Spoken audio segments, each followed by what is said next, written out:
Welcome back. Good to have you. The Bill Michaels Show. Continuing on. Hopefully you're enjoying your day, and thanks for taking a listen to us. We certainly appreciate it. Hopefully all the audio issues are fixed over on the live stream. We're up and running there, and if it's not, then we're going to have to bag it for the day, so we'll wait and see. In the meantime, Paul Bunyan's axe is back in Wisconsin, safely snug in its bed at Camp Randall and out in that area, the football offices. And to talk a little bit more about that, Zach Heilprin joining us. Zach, how you doing?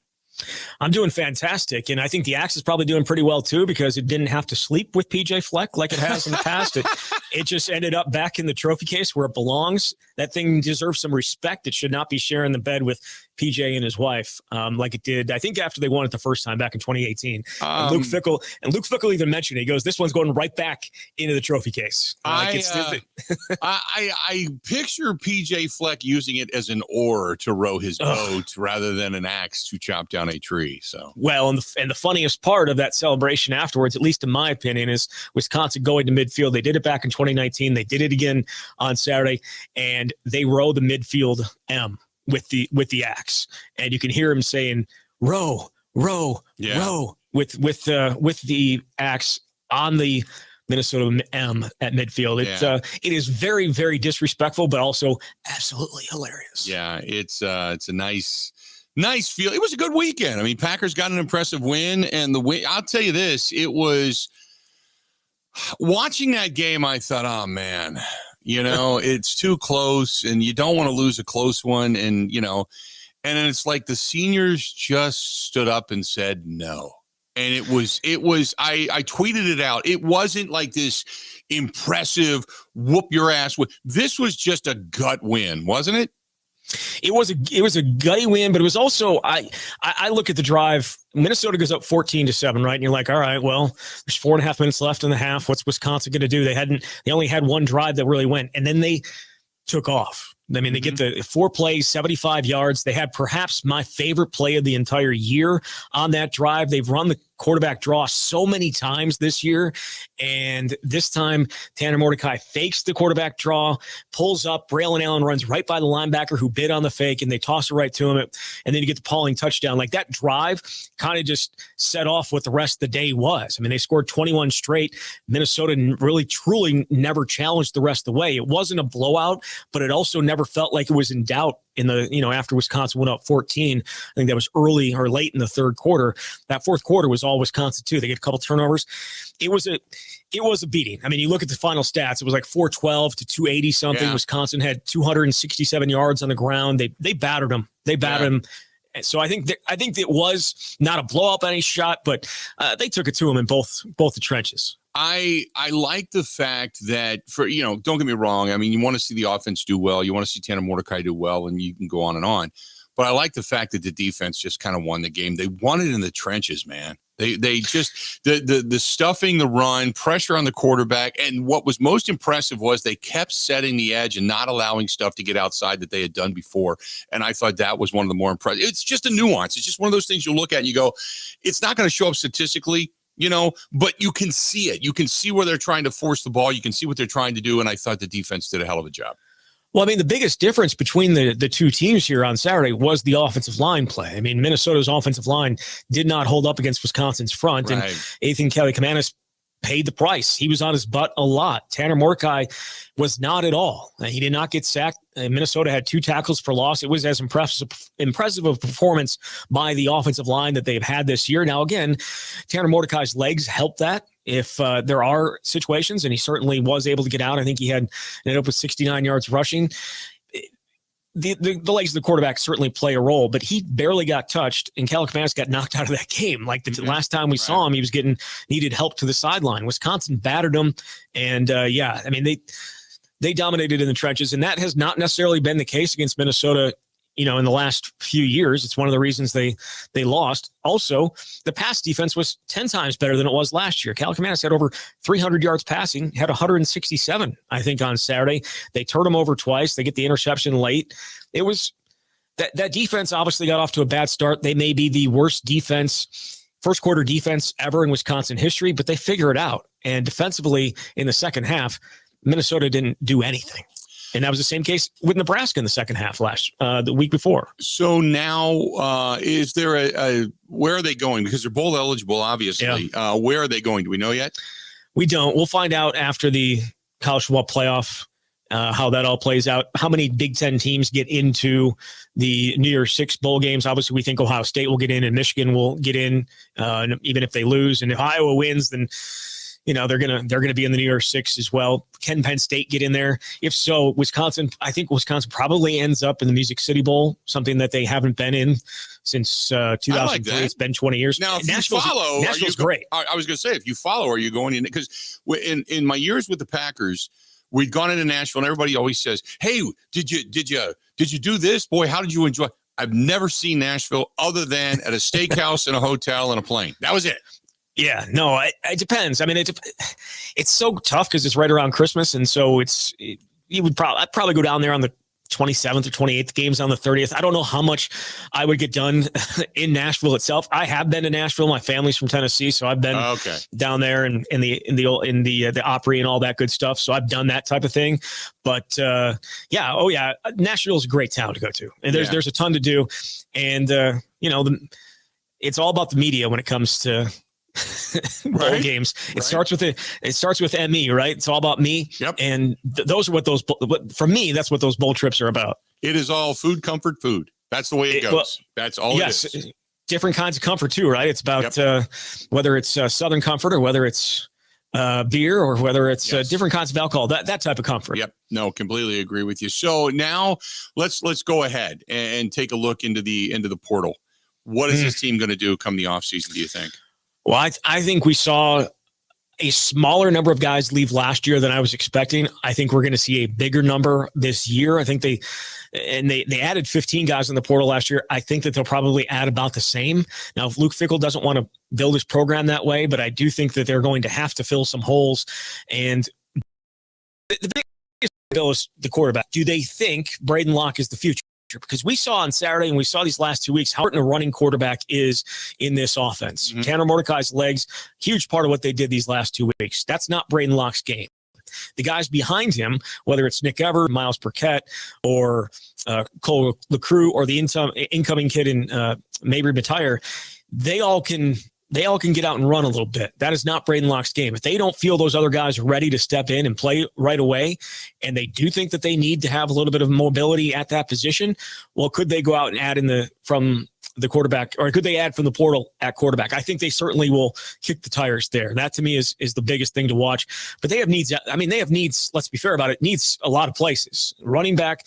They're losing Braylon Allen likely. We'll see what Ches Malusi wants to do, and they have 3 guys coming in, but they probably would like a veteran that they could stick in there. They desperately need a deep threat on the outside at wide receiver. They don't have that right now. I know they moved Vinny Anthony out to the outside to try and put a little pressure on defenses, because the 2 guys who were out there before, Bryson Green and CJ Williams, are not ones that are going to run by you. So that's their tight end. You could sit there and say that they need to add, and then obviously defensive line too. There are a number of spots they could add in the portal, but I think it's really going to depend on who heads out and where exactly that leaves them vulnerable, I guess. So the expectations for Luke Fickell in the first year got really high, and this is probably the most anticipation for a Badger season I'd seen in a long, long time.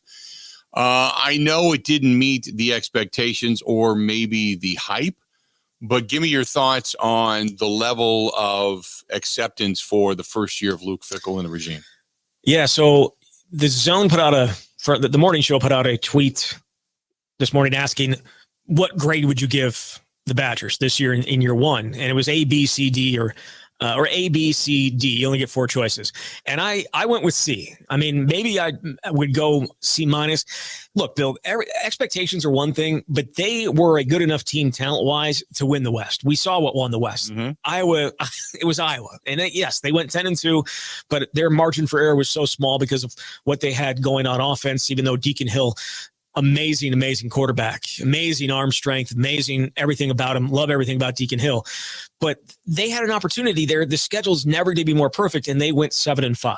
So it's hard for me to sit here and say it's anything but better than a C. I think a C would be nice, right? Maybe C minus, because you didn't reach the expectations numbers-wise in terms of wins. I mean, you're sitting at 7. The over/under, I think, was 8.5. Mm-hmm. So you were under expectations, and the offense, let's be fair about it, was so far from what anybody thought it was going to be that it's hard to get that out of your mind as well.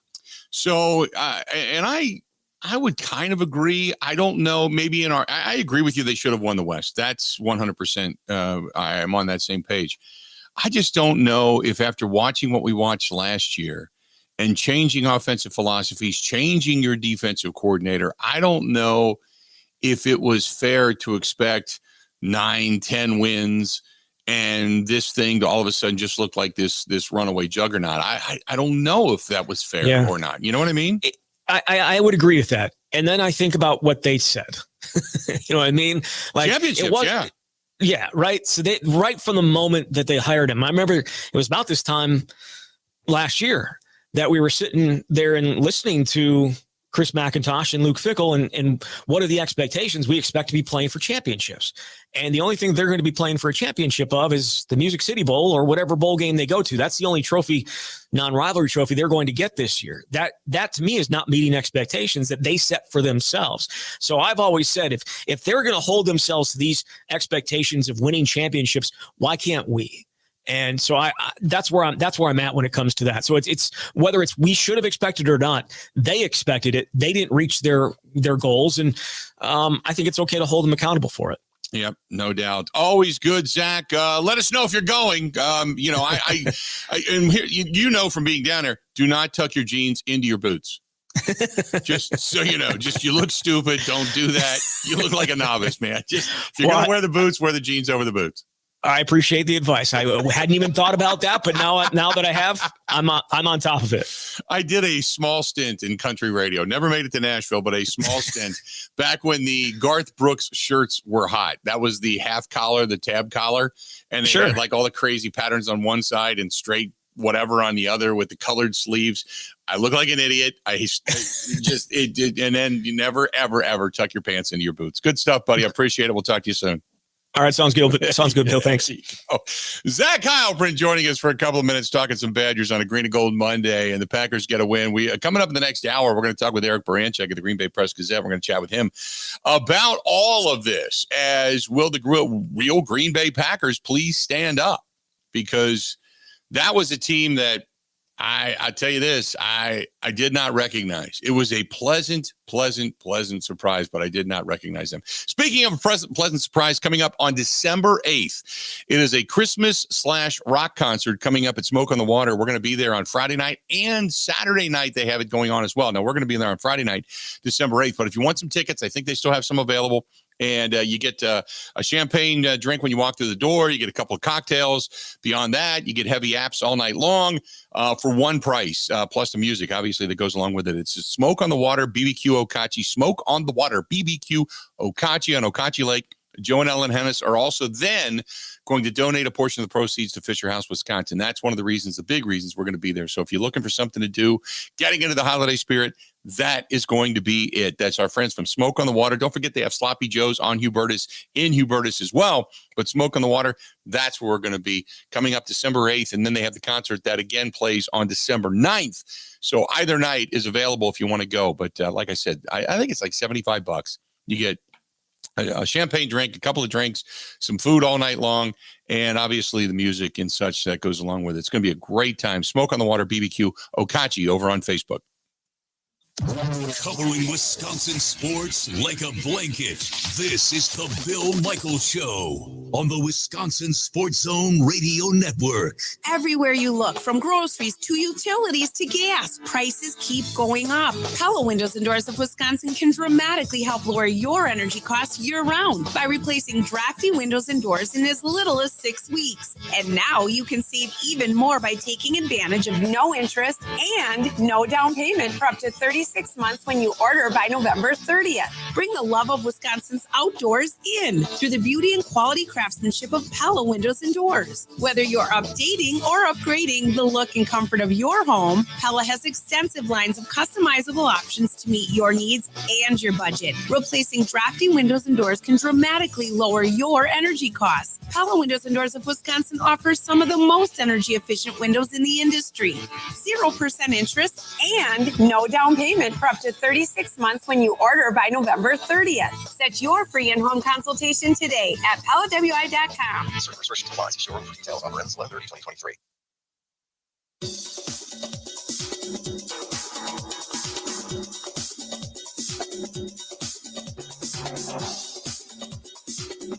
Bill Michaels will resume in 3 minutes.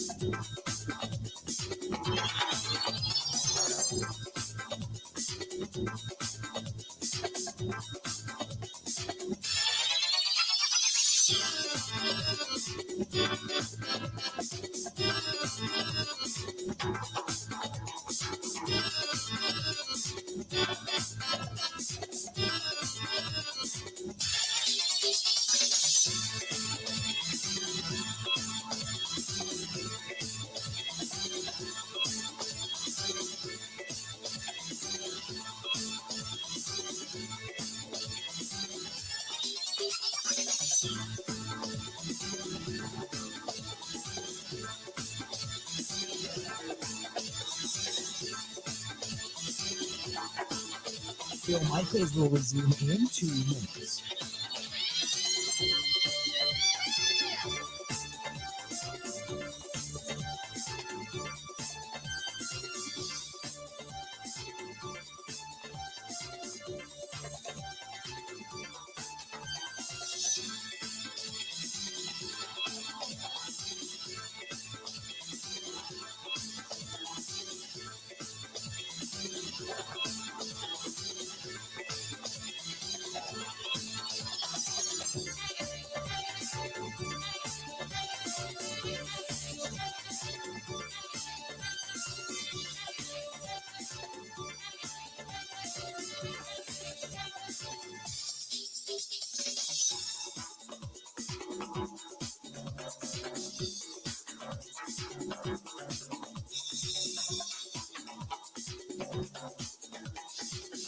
Bill Michaels will resume in 1 minute.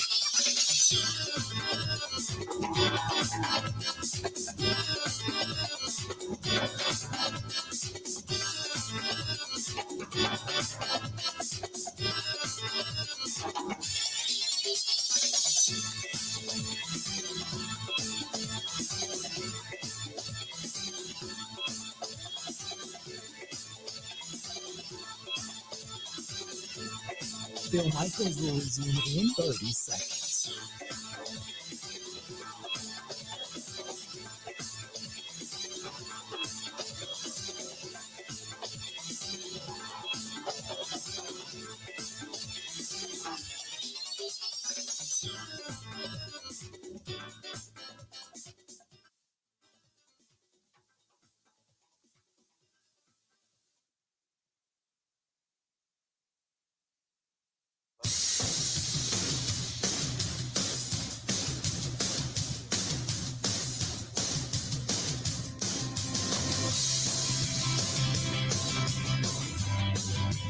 Good to have you back. The Bill Michaels Show. Rocking on today, on this Monday. From the Thanksgiving holiday.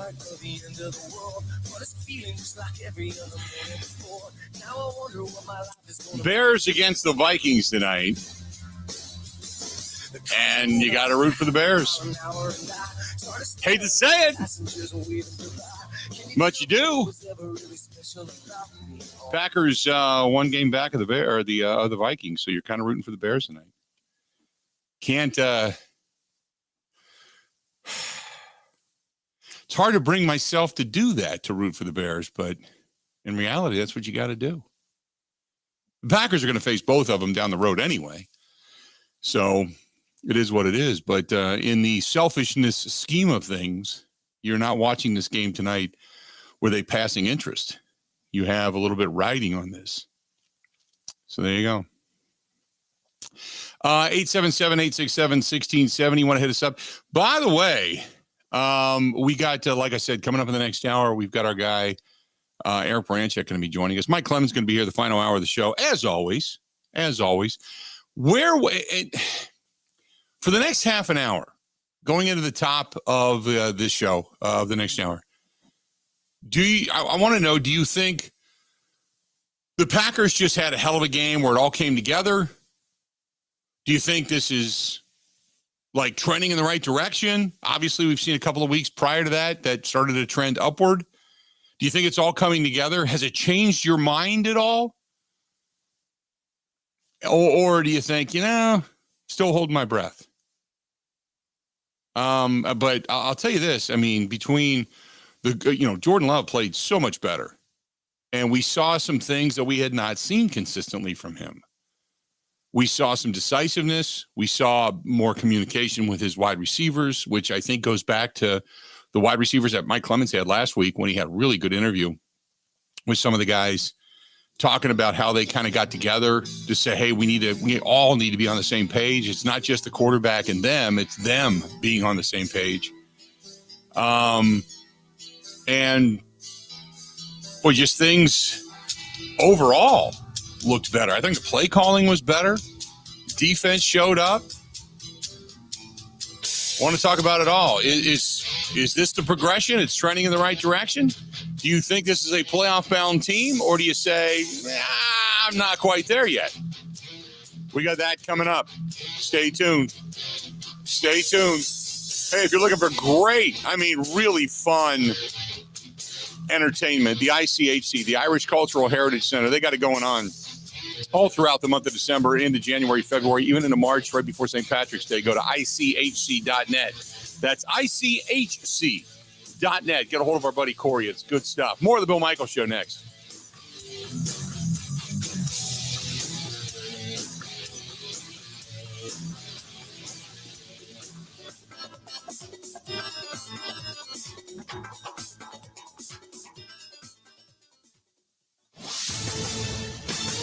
This is a Wisconsin Sports Zone update. Well, with 18.5 seconds left last night at the Pfizer Forum, Giannis Antetokounmpo would make a tie-breaking tip-in, finishing with 33 points, 16 rebounds, and 6 assists to help the Bucks overcome 26 points to beat the Blazers 108-102. Damian Lillard also added 31 points in the largest deficit overcome by a winning team in the NBA this season against his former team. I think we showed a lot of togetherness. We showed a lot of resilience. In this league, you never know what type of night a team is going to have, especially a talented team. When you let them get off to a good start and get confident, they can be trouble. And we've been in that situation a few times this season where our character was tested, our togetherness was tested, and, we showed true again. The Bucks now hit the road. They're in Miami tomorrow night in an in-season tournament game. Wisconsin basketball, who is fresh off of winning the Fort Myers tournament, which saw them beat Virginia and SMU, are back at the Kohl Center tonight. They'll host Western Illinois for a 6 o'clock tip. 2023 has been a great year for the members of LiUNA Wisconsin, their contractors, and other construction industry partners. LiUNA Wisconsin would like to wish you a safe, happy, and healthy holiday season. And it is not too early to start thinking about the new year. If you would like to learn more about a career as a member of LiUNA Wisconsin, where you will earn great union wages, healthcare, and a pension, please learn why you are worth so much more by visiting liunawisconsin.org. The Green Bay Packers have now won 3 out of their last 4 games following their 29-22 victory over the Lions on Thanksgiving. Here's more from Jordan Love. Obviously, we all know what happened the first time we played them. So just being able to bounce back, find a way to win this game, and have a great performance all 3 phases was huge. And it's going to continue to give us that confidence going forward. The Packers will now host the Chiefs for Sunday Night Football. And finally, after beating Minnesota on Saturday, Wisconsin football now waits for their bowl game. For the Wisconsin Sports Zone Network, I'm Ebo.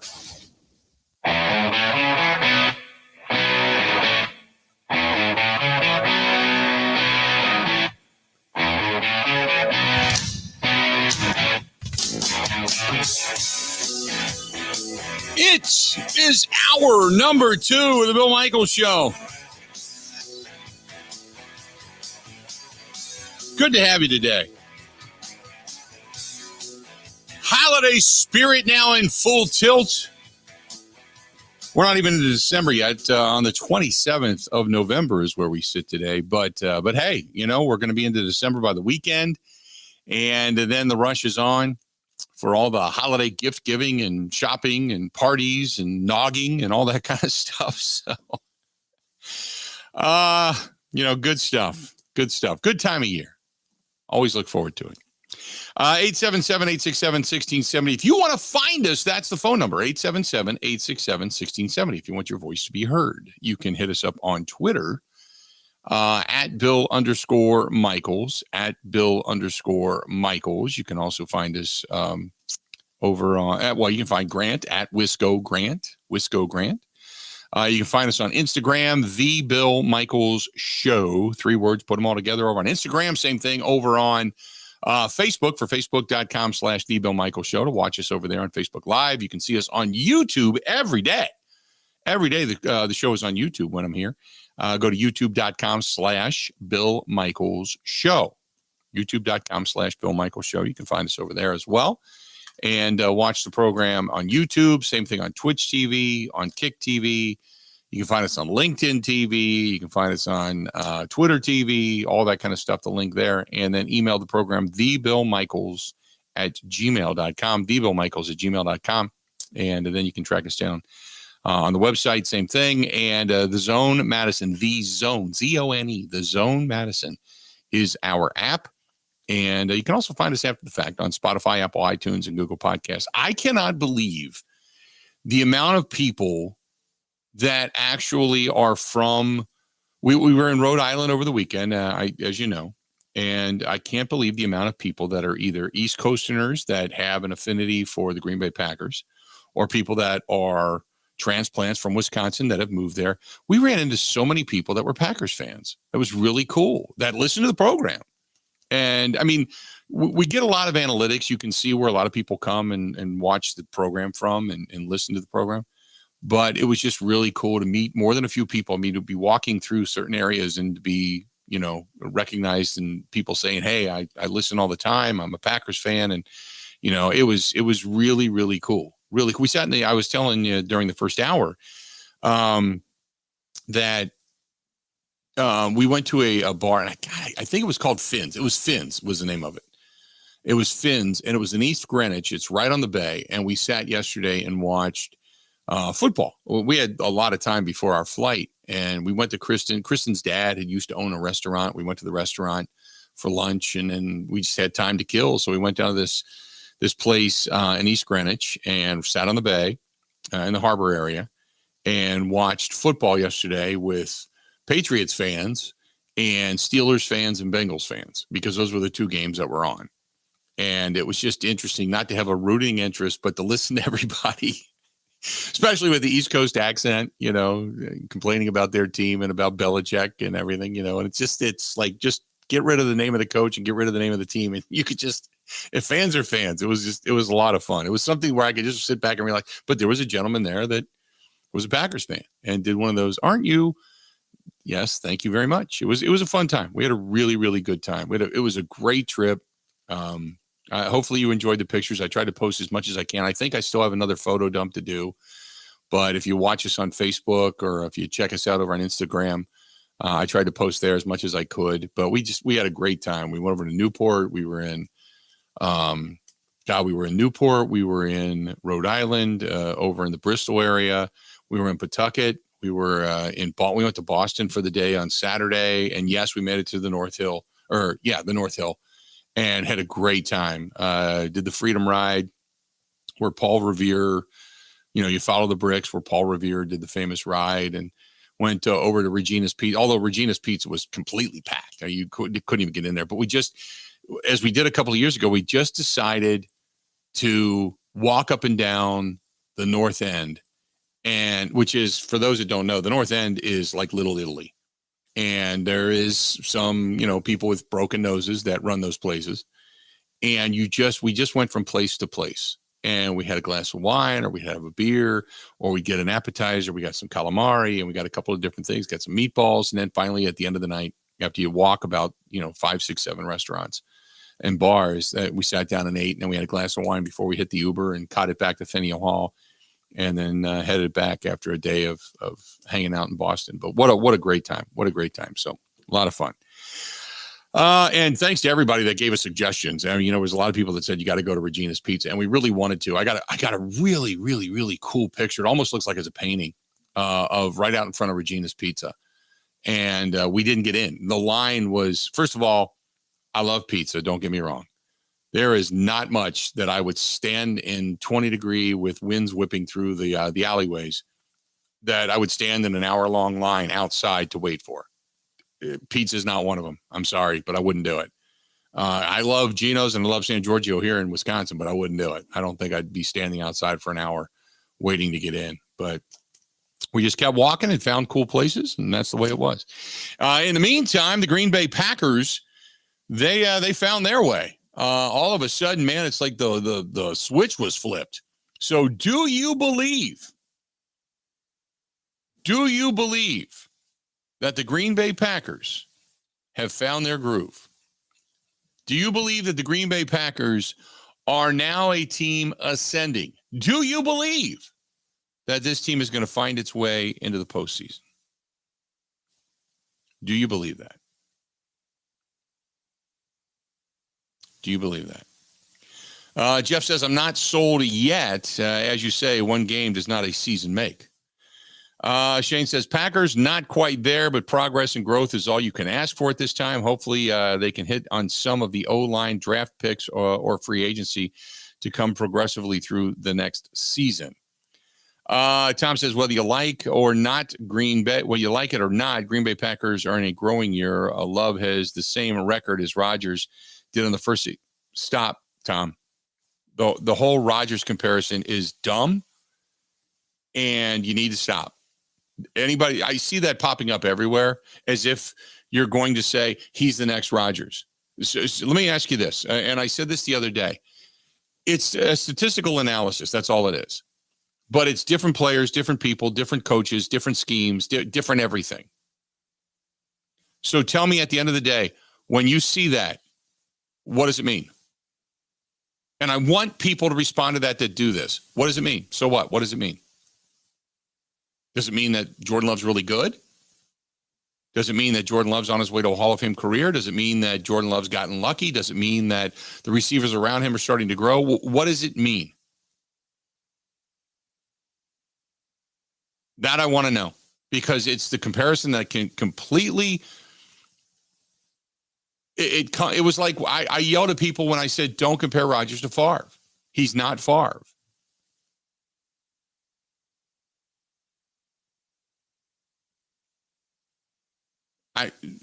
I don't know what people, other than just looking at stats and going, oh, okay. What does that mean? Jeff says it doesn't mean anything. It's just noteworthy because it's strange. Absolutely, Jeff. 100%. 100. It's noteworthy. It doesn't mean anything. Completely agree with you.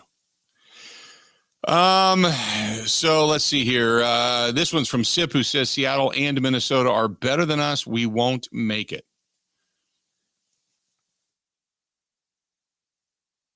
Do you think that Seattle maybe? Do you think Minnesota's better than the Packers right now?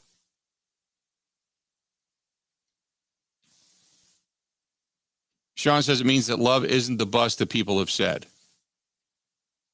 How do you know? Because of the last 3 games?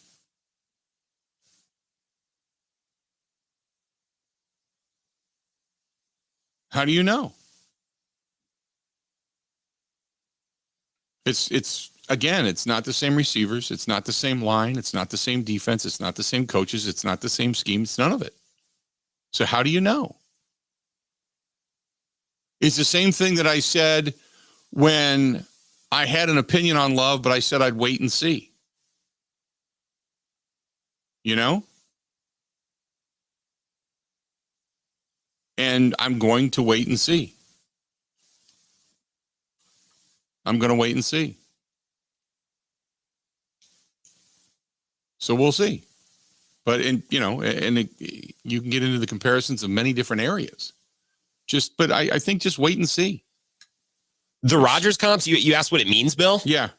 For me, it just means that we don't know anything. Like Rodgers' stats didn't scream Hall of Famer. Nope. Jordan Love's stat, like we could look back in 2 or 3 years and think, well, we didn't know anything about Jordan Love, or maybe he stunk all. I don't think it means anything. It's just interesting that the numbers so closely match up. I think that's it. That's just it. It's just a note, but I think this goes to what I'm getting the sense of is anybody that jumped on the Jordan Love bandwagon is finger pointing. The see, I told you so, because I saw a lot of the where are the haters at now, which you didn't see 2 weeks ago or 3 weeks ago. They were silent. And that's a lot of season that's gone in that direction. So my point is that he's not as bad as maybe what people thought. He's not as good, but I don't know. But I don't think there. But it's all of a sudden the people that are on the, and that's fine. If you want to be a fan, I don't have a problem with that. But it's the people that want to come out and start pointing fingers to say, "See, I told you so," and you can't do that. Because if that were the case, then you would say that Justin Fields in his first year, in comparison to so many quarterbacks that had played for the Chicago Bears, was by far one, the best, and two, was ascending and he was on his way. Right? I mean, couldn't we have said that? And I even said he opened my eyes. He was better than I thought he was. And then he came crashing back down to earth. Now, granted, he's had different coaches, different systems. I understand all of that. But that was what people were doing down in Chicago. And I want to wait and see. You got a big game coming up. But here's two things. One is, how's he going to handle what Spagnuolo is about to present to him and the defensive coordinator for the Kansas City Chiefs? Because you know it's coming. Because he blitzed the hell out of him his first gig. Now, he may not do it as much in this game coming up at Lambeau, but you better believe he's going to figure out ways to put pressure either up the gut or on the edges on Jordan Love. And the second thing is, after this contest, against, quote, lesser teams, how do they perform? How do they perform? And I want to see that too. So, yeah, it is what it is. And Matthew, when people are in cahoots with the team, they're going to say that. They're going to say that. 8-7, and by the way, they saying that the Chargers beaten. They're still miserable. We haven't beaten anyone good. Are you kidding me? The Detroit Lions are good. Marlboro, man, the Detroit Lions are a good football team. Bill, when or what is going to make you go all in on Love? How long does it take or not take? That's a great question. That's a great question because I thought by now I would have a firm grasp on my opinion, and I've been trending in a certain direction pretty much for the most part of the season. And the game against Detroit opened my eyes. Sometimes there's something to be said, not just for talent, but for being on the same page with your guys. And I thought they did a really good job of that. There was a lot of good throws. There was a lot of good moments in that contest with the things that Jordan Love did.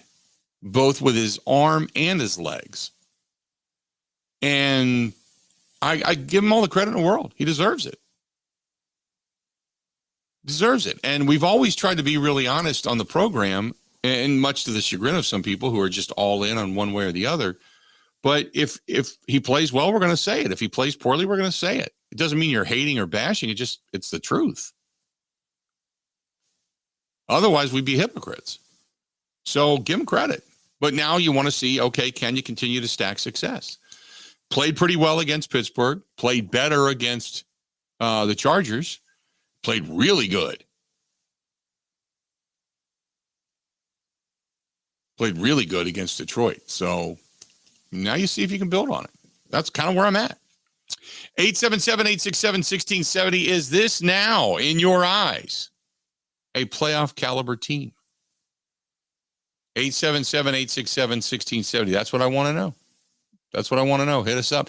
Hey, good weekend this past weekend. From what I understand, it's some really good music and some fine, fine people down at the Nice Ash Cigar Bar, 323 West Main Street, downtown Waukesha, where there's fine bourbons and whiskeys and the big walk-in humidor, and they've got live entertainment on Friday, Saturday, and Sunday. And if you're looking to go down and maybe watch the Christmas parade, and God knows the tragedy just a couple of years ago, it marred a lot of us in many different ways. Great place, downtown Waukesha in general, not just the Nice Ash, but all over Waukesha downtown. Support those small businesses down there. And, the area obviously still recovering from the stigma. And you just kind of want to be a part of something that's good. And it's on the come. So that's downtown Waukesha, theniceash.com. That's theniceash.com. Ready? This is the Bill Michaels Show on the Wisconsin Sports Zone Radio Network. Everywhere you look, from groceries to utilities to gas, prices keep going up. Pella Windows and Doors of Wisconsin can dramatically help lower your energy costs year-round by replacing drafty windows and doors in as little as 6 weeks. And now you can save even more by taking advantage of no interest and no down payment for up to 36 months when you order by November 30th. Bring the love of Wisconsin's outdoors in through the beauty and quality craftsmanship of Pella Windows and Doors. Whether you're updating or upgrading the look and comfort of your home, Pella has extensive lines of customizable options to meet your needs and your budget. Replacing drafty windows and doors can dramatically lower your energy costs. Pella Windows and Doors of Wisconsin offers some of the most energy efficient windows in the industry. 0% interest and no down payment for up to 36 months when you order by November 30th. Set your free in-home consultation today at PellaWI.com. Certain restrictions apply. See showroom for details. Offer ends 11/30/2023.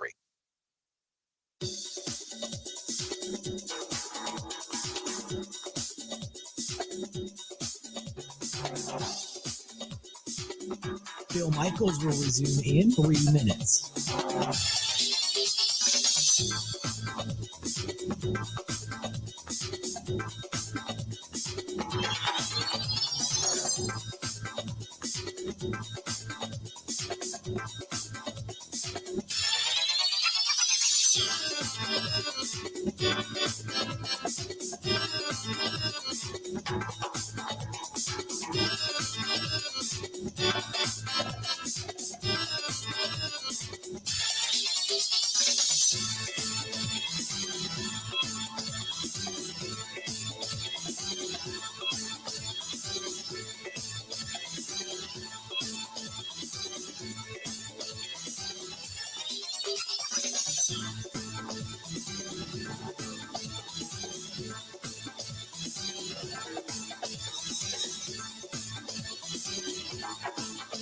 Bill Michaels will resume in 2 minutes.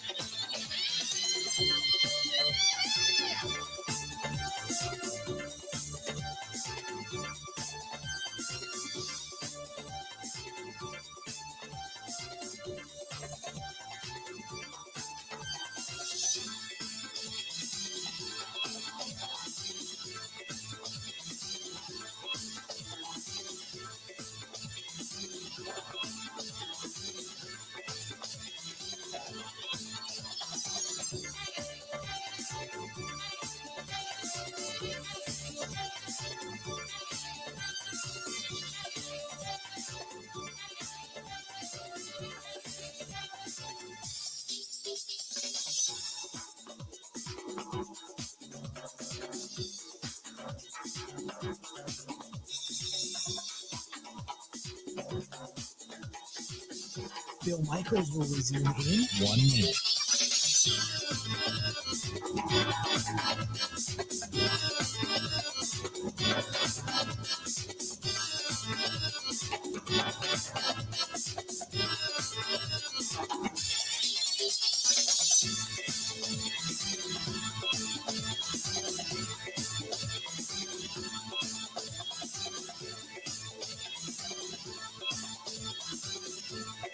Bill Michaels will resume in 30 seconds.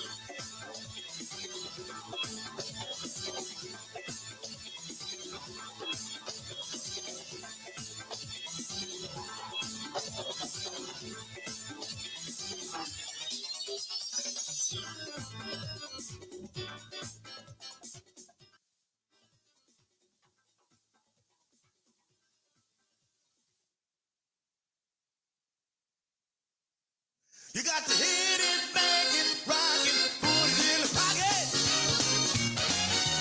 Hit it, bang it, rock it, put it in the pocket. Hit it, bang it, rock it, put it in the pocket. Welcome back. Hit it, bang it, rock it, put it in the pocket. Good to have you on board. Good stuff today. 877-867-1670. That's the phone number to get a hold of us. Hey, don't forget about our friends, Jim and the gang out there at One Collision County Line. And if this time of year, whether it's a little bit of slipperiness on the roadways or, God forbid, you hit a deer, you may need the services of a terrific body shop. And they did an absolutely fantastic job on my vehicle. One Collision County Lines in Menominee Falls, and people come from all over. They're just that good. And that's what I found out. That's how I ended up there. And a friend of mine suggested it, and a couple other people said, oh, God, yeah, they're really, really good. And damned if they weren't. And loved it so much. I said, hey, I would love to be a promoter of your product. And they said, let's do this. So One Collision County Line, Menominee Falls, call them 262-251-1700. If you need body work of any type, hail damage, deer hit, sliding into a guardrail on a snowy winter's day, whatever it happens to be, oh my goodness, are they that good?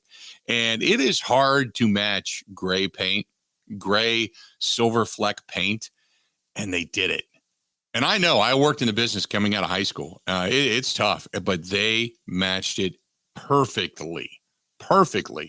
Great job. One Collision County Line, Menominee Falls, Wisconsin, 262-251-1700, 262-251-1700. That is the place to go. Hands down, without a doubt. 877-867-1670. If you want to hit us up, please feel free to go ahead and do so. Coming up bottom of the hour, Eric Baranchek of the Green Bay Press-Gazette. We'll chime in with him. Let's get to X-Man listening to us in Madison. X-Man, what's going on, man? How you doing? Hey, good. How you doing? I'm doing well. What you thinking? Okay. First of all, let me put it out there. First of all, I am a Dallas Cowboy fan. Okay. Die-hard Dallas Cowboy fan. But I do want to give you props for backing your team. I totally dig it. But there's only one thing. I've been watching the Packers play. Of course, I live here in Wisconsin. And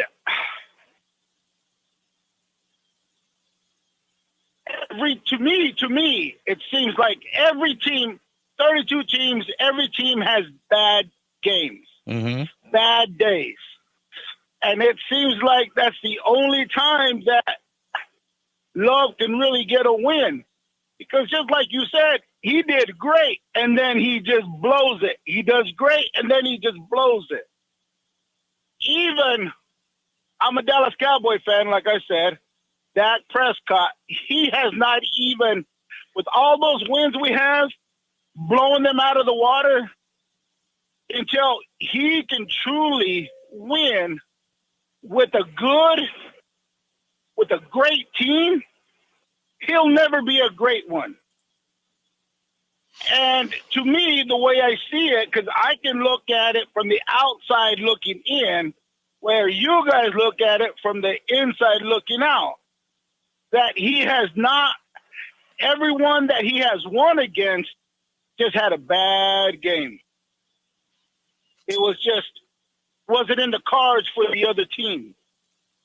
Well, that's why I want to see and appreciate the phone call, X-Man. That's why I want to see moving. Look, one, team's going to have bad games against you. I don't disagree with that. But the only wins that you get are against teams that had bad games that day. I think sometimes, and Matt LaFleur does it maybe far too much, but sometimes you got to give the opponent credit. And the opponent would be the Green Bay Packers and what they did and what they do. And sometimes you make other teams look bad. You just outplay other teams. So I'm in the camp of, hey, you earn your wins. It's a National Football League. You're probably going to win one and lose one. You shouldn't. But for the rest of the games, you're probably going to be what you are. And the Packers, up until the last couple of weeks, have not played very good football. They haven't played complimentary football. They've had a lot of things that have shot themselves in the foot.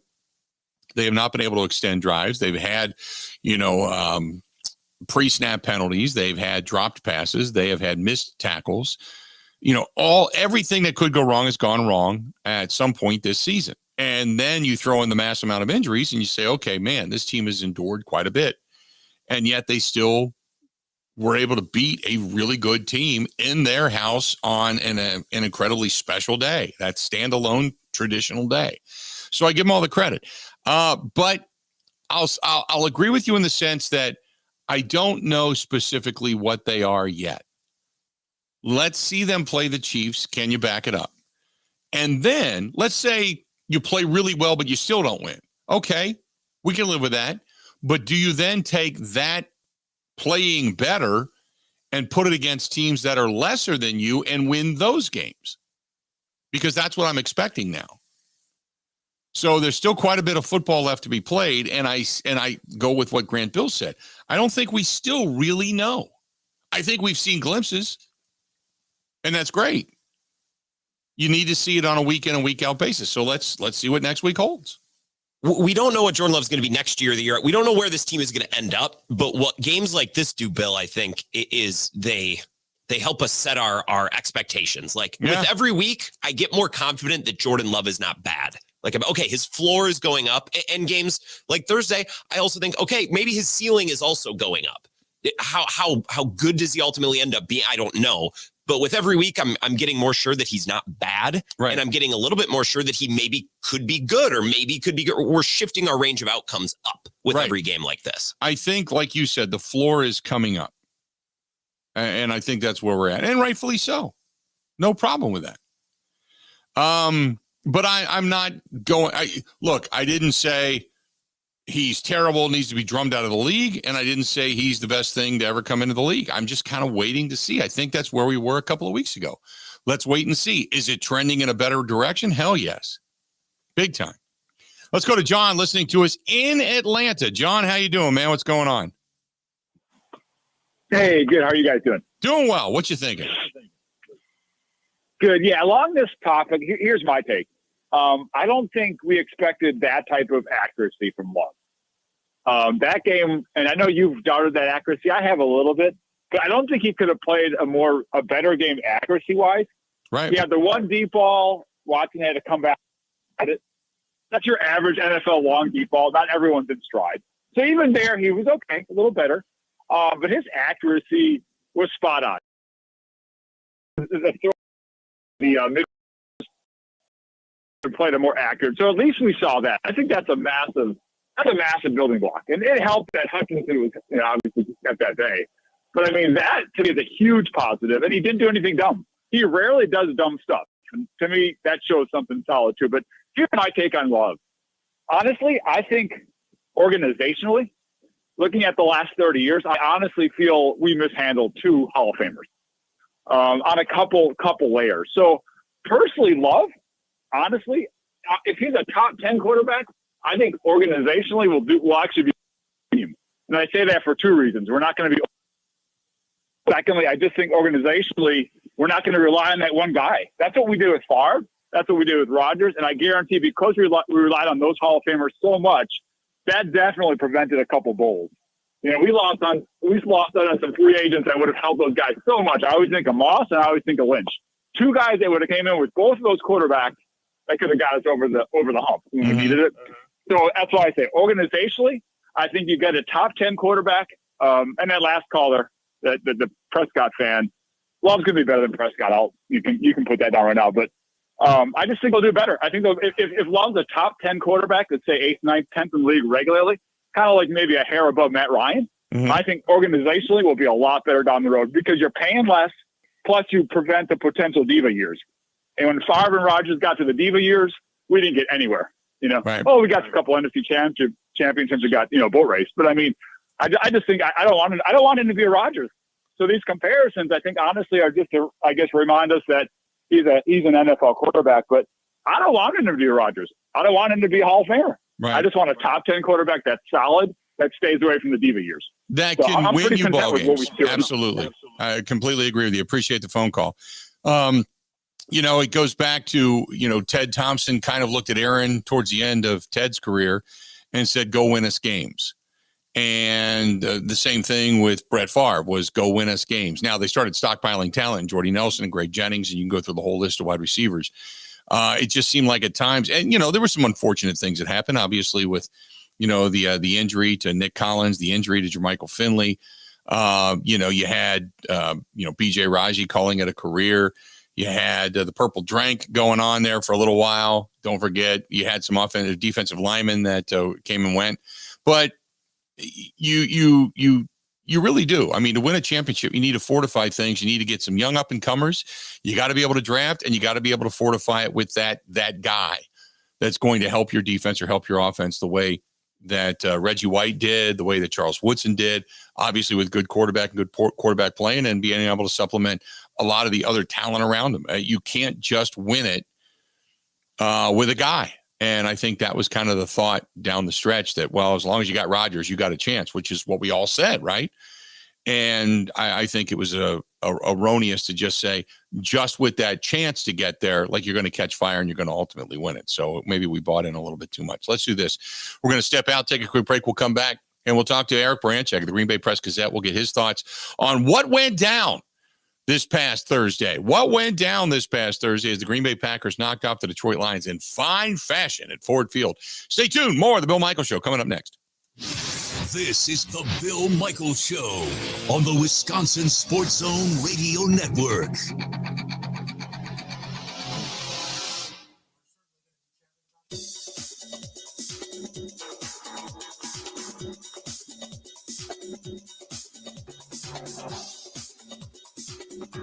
Bill Michaels will resume in 5 minutes.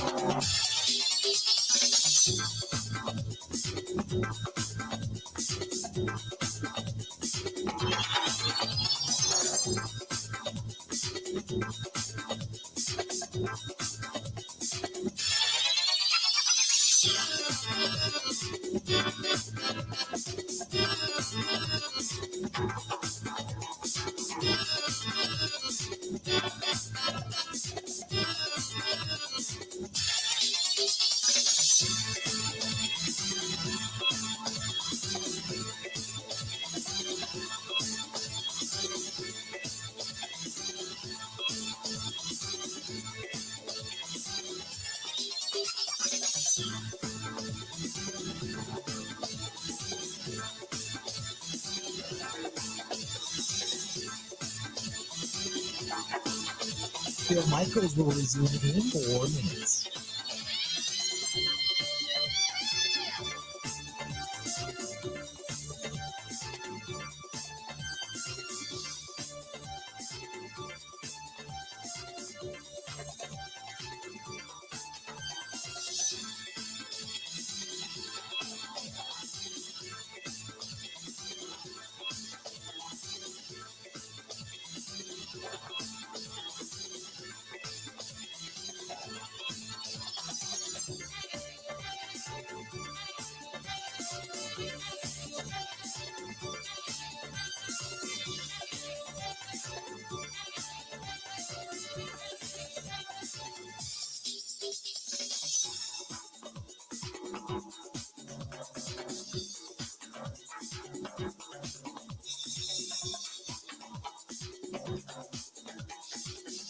Bill Michaels will resume in 3 minutes.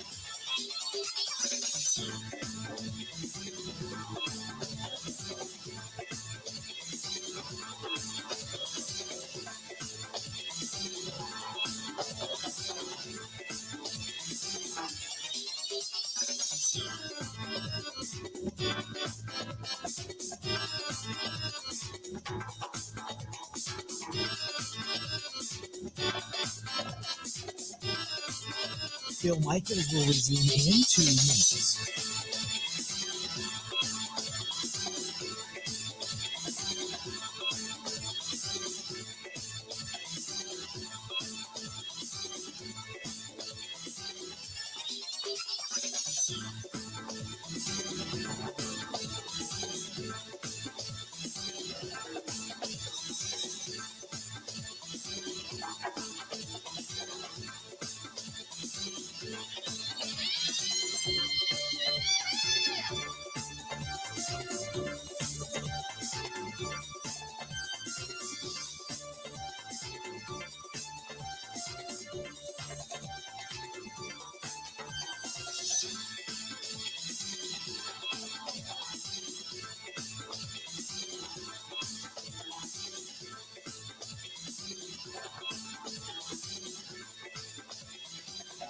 Bill Michaels will resume in 1 minute.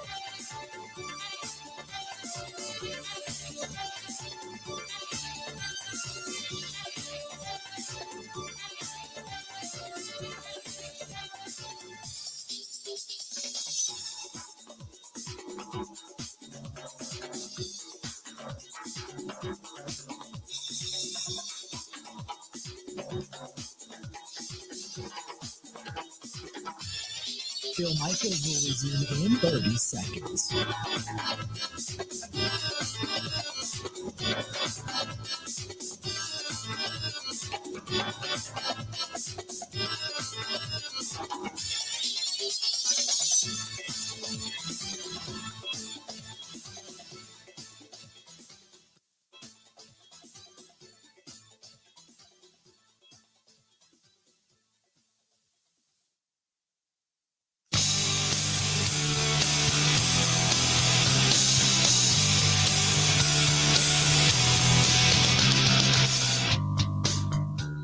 Good to have you back. The Bill Michaels Show. We continue on this Monday, the 27th of November.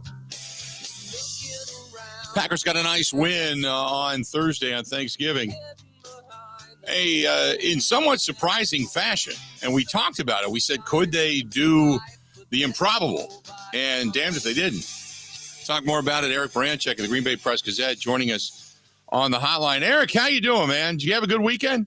Oh, I had a great weekend. Trying to stay warm today, though. But, yeah, man, filled up on some turkey. So it looks like you had a nice weekend, too. Yeah, it was great. We had a wonderful time on the East Coast and was all over the place. And it's good to be back home, though. That's for sure. I did find out that I have a mouse in my pantry.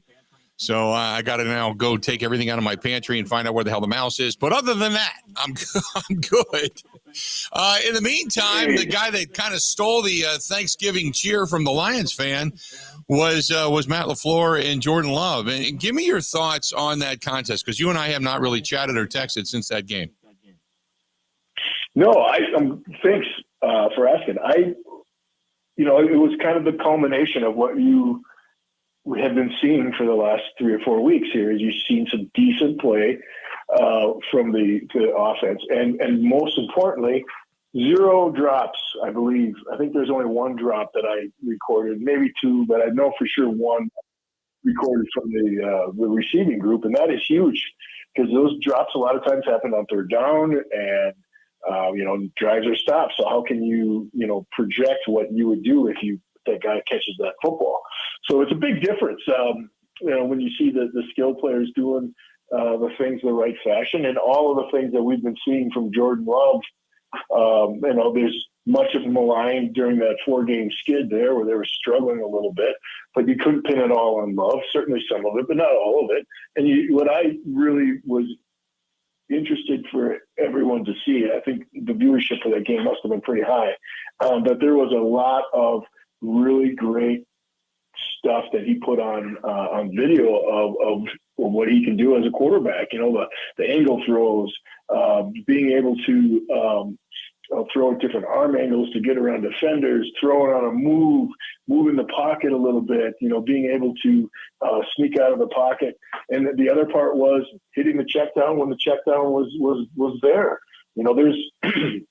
There was a lot of really good stuff there. And I think probably the biggest thing that I got out of it was some of the play calling that, you're down with Aaron Jones, So the 4 weeks prior to that, when Aaron Jones wasn't on the field, or at least the one or two games when he was playing during that losing skid, was how are they going to win without Aaron Jones on the field? And they were able to, get the downhill running from that they needed. And then also to replace Aaron Jones on some of the outside stuff, they started running more Jane Reed on the end arounds and jet sweeps. So that's really good stuff to see that the offensive staff was dialed in and ready to make some moves that needed to be made in order to be competitive. The play calling looked to be more, trustworthy of Jordan Love. And I know Matt LaFleur alluded to that after the game, but it was kind of like, if Matt LaFleur is going to tell him, hey, just rip it, just let it go, then you got to kind of call the plays to that same extent, right? And it looks like that's exactly what he did. For sure. Heck, the first play of the game, they throw the ball downfield and it was completed. That was a huge milestone, because how many of those don't get completed during the course of the last 10 games prior to that? So yeah, it was interesting, and I really liked the get the ball out quick stuff. I liked all that. I mean, listen, Jordan Love is really he's a good quarterback at throwing the slants, all of the crossing stuff. I mean, he's as good as anybody, right? But the one part that you can kind of the hole in his game, and it's still kind of there. It still is there. Let's just face it. Is the vertical. So they're going to have to, that should get better over time. It's not going to happen overnight, but it's going to get better over time. And I really liked the way that they were utilizing Watson. Okay, he's not going to be a 50-50 jump ball guy. That much is probably clear at this point. But, hey, let's throw some slants to him. Let's throw some crosses to him. Let's get the ball in his hand so that he can utilize the talent that God gave him and let him go out and play. So instead of putting him in a position where, hey, we want you to run by everybody, but we may not get you the ball, so try and go up for a 50-50 pass. Not a really good winning scenario that they've put together previous to this game. So it's really the play calling I thought was really good. It's been there.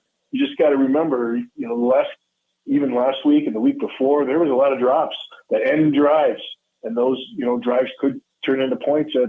Now you're punting. So spectacular on offense. I thought the offensive line played really well. To be able to keep Aiden Hutchinson out of there, no sacks, that's pretty good for that front. So let me go back to the question we had going into the game. We had 2 weeks of progress. Obviously, they go in and they just put it on Detroit, creating turnovers, because statistically you look at the game and Detroit should have won the game, but the turnovers are what dictated the win for the Packers. And we all know that, and the Packers executed the minute they got the ball back, and it was fantastic. Is this team, in your mind, then ascending, or are you still, like a lot of us, going, I wonder what this team actually is? I think from week 2 on, there have been a lot of improvements. Are they ascending? Are they a playoff team? I highly doubt it. I mean, they got 6 games left. Chances of winning all 6 of those are probably slim and none. There's going to be a game, might be this week, might be next week, week after, where something bad's going to happen. Jordan Love's going to throw 2 or 3 picks. Something bad's going to happen, and they're not going to win. And does that mean that you got to throw everything that they put on tape the last 3 weeks out? Can't throw the baby out with the bathwater. So I think. I don't know if I would say they're ascending. I will say they're improving, and I don't see those as the same. Ascending team is, someone. I guess I would say even though Detroit's had a few hiccups here, I think they're an ascending team. They got 8 wins, and they're coming in from the ashes of a really bad stretch here. I would say the Packers are improving incrementally that they should be doing, and they're on schedule. Some might say they're above schedule or ahead of schedule. I'm not ready to say that. I just think they're on schedule, and the young players are starting on both offense and defense are starting to make plays that they're expected to be making at this point in the season. So they're improving. With 17 guys on the injured list and many of the starters not even playing in that contest, should we look at this as a bigger win than it actually was? No, not at all. Because when you look at the amount of guys that were hurt and how the Packers went out both offensively and defensively and played, you should be able to to go out there and win, barring the loss of your quarterback, right? I mean, if you don't have your quarterback, now it's a big win. But with your quarterback and with most of the pieces in place, I see it as it's good. Because so take Savage, Rudy Ford, and take Josh Owens and the young kid Johnson. Put them in a bag. Pick 2 of them out. Are they any different? I would say no. Right. They're the 4 of the same guys. There's none of them are stars. None of, you know what I mean? The secondary, well, you can sit in zone and, hopefully you do okay and kind of take your lumps. But then on the offensive side of the ball, I think the one there that you circle is Aaron Jones. How do they win without that? But, smartly they put the ball in, it's the very first game that they needed to put the ball in Jordan Love's hands and say, the offense goes through you, not Aaron Jones. And you know what? He came out and performed. And that's a big deal because when you are going to put your game on your quarterback and say, win the game, the offense is coming off of your hand, even though there's a lot of quarterbacks in the league. How many quarterbacks without a running game, without a superstar receivers can go out and win games? Not many. Right. So I thought that was probably the takeaway from the weekend or from the game on Thursday was this was the first time that Jordan Love said, you have got to win this ball game. You don't have Aaron Jones, your top runner, who has proven to be, when he's on the field, the Packers are more effective on offense. Go out and win the game, and he showed that he could do it. Real quick before I let you go, I want to ask you about this coming Sunday night. Obviously, a primetime game. You've got a premier quarterback coming into Lambeau Field. A lot of eyes going to be on this one because the Packers opened eyes against Detroit. What do you expect, or what do you want to see out of this game? Win or lose, what do you want to see out of this contest? Continued improvement and keep the game close. So for me, the biggest of the two things is going to be of what you asked about, can the defense hold the fort? Can they keep that offense? Now, talk about a team that's got injuries. I mean, their wide receiver group is really depleted. I mean, I think those guys they got rid of MVS. So, they're really depleted on that side of the ball. So everything is going to be on that quarterback. And the defense can keep those guys to 20 points. I think that's a really good spot for them to be in, So I think this game is all about the defense and not letting Mahomes run all over. And I'm not so worried about him throwing the football as I am about Mahomes running the football, because he's not going to just take off and run. He's going to wait and wait and wait. And when your secondary is halfway down to the end zone, and now there's a big gap between the line of scrimmage and your first line of defenders, which is probably going to be 10, 15 yards outfield, he's going to go get that. He has shown through his career that he's going to go pick up those 10, 15-yard runs to keep drives alive.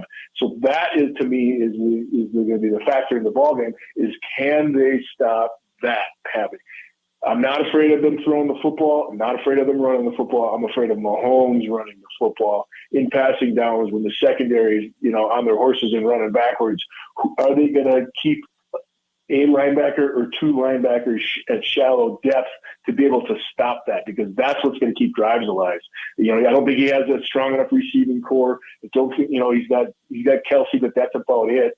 And the running game has not proven to be very effective. So I believe it's going to come down to, you're going to have to keep Mahomes corralled in. And offensively, just don't drop the football and they're going to be fine. I think, if they can score 21 to 28 points, I think they win the ball game. If they can't score 28 or 21 points, somewhere in that range, 24 probably, I don't think they have a chance. But it's all going to be reliant on that defense being able to stop Mahomes from running the football.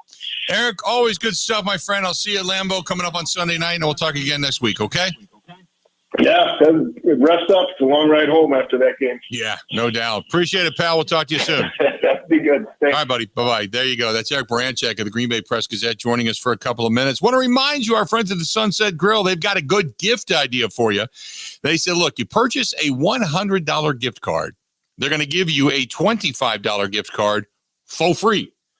Let me say it again. Right there on Prospect Avenue in Pewaukee, Sunset Grill says purchase a $100 gift card, and they will give you a $25 gift card for free. They got that going on right now. Makes a great stocking stuffer, especially for people that live out in the Lake Country area. Sunset Grill, fast becoming an incredibly popular spot. That's Sunset Grill Pewaukee right on Prospect Avenue. Stop in, pick up your $100 gift card, and get a $25 gift card for free. More of the Bill Michaels Show next. Covering Wisconsin sports like a blanket. This is the Bill Michaels Show on the Wisconsin Sports Zone Radio Network. Everywhere you look, from groceries to utilities to gas, prices keep going up. Pella Windows and Doors of Wisconsin can dramatically help lower your energy costs year-round by replacing drafty windows and doors in as little as 6 weeks. And now you can save even more by taking advantage of no interest and no down payment for up to 36 months when you order by November 30th. Bring the love of Wisconsin's outdoors in through the beauty and quality craftsmanship of Pella Windows and Doors. Whether you're updating or upgrading the look and comfort of your home, Pella has extensive lines of customizable options to meet your needs and your budget. Replacing drafty windows and doors can dramatically lower your energy costs. Pella Windows and Doors of Wisconsin offers some of the most energy efficient windows in the industry. 0% interest and no down payment for up to 36 months when you order by November 30th. Set your free in-home consultation today at PellaWI.com. Certain restrictions apply. See showroom for details on Rents 11/30, 2023.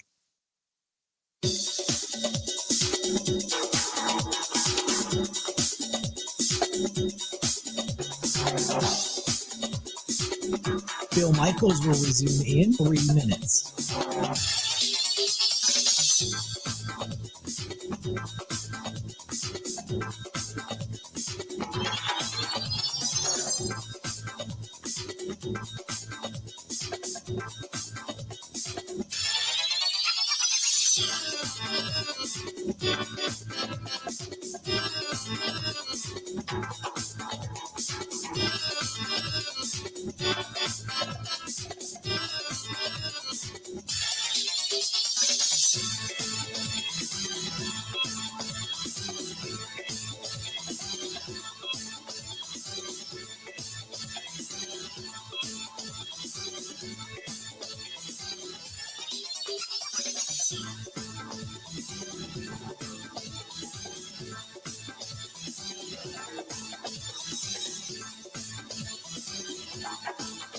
Bill Michaels will resume in 2 minutes.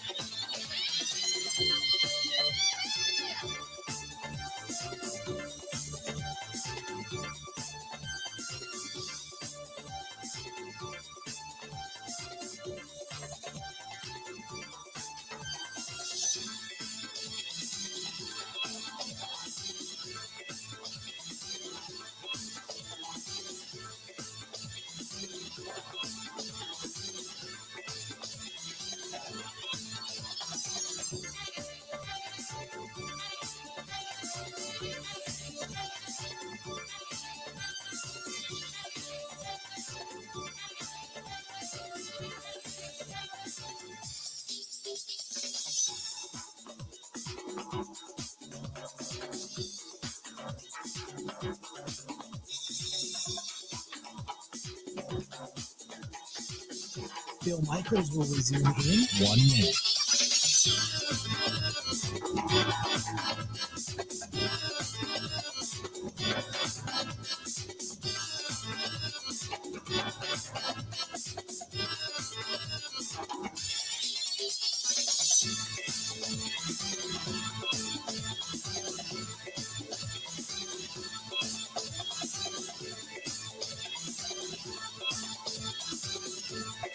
Bill Michaels will resume in 30 seconds.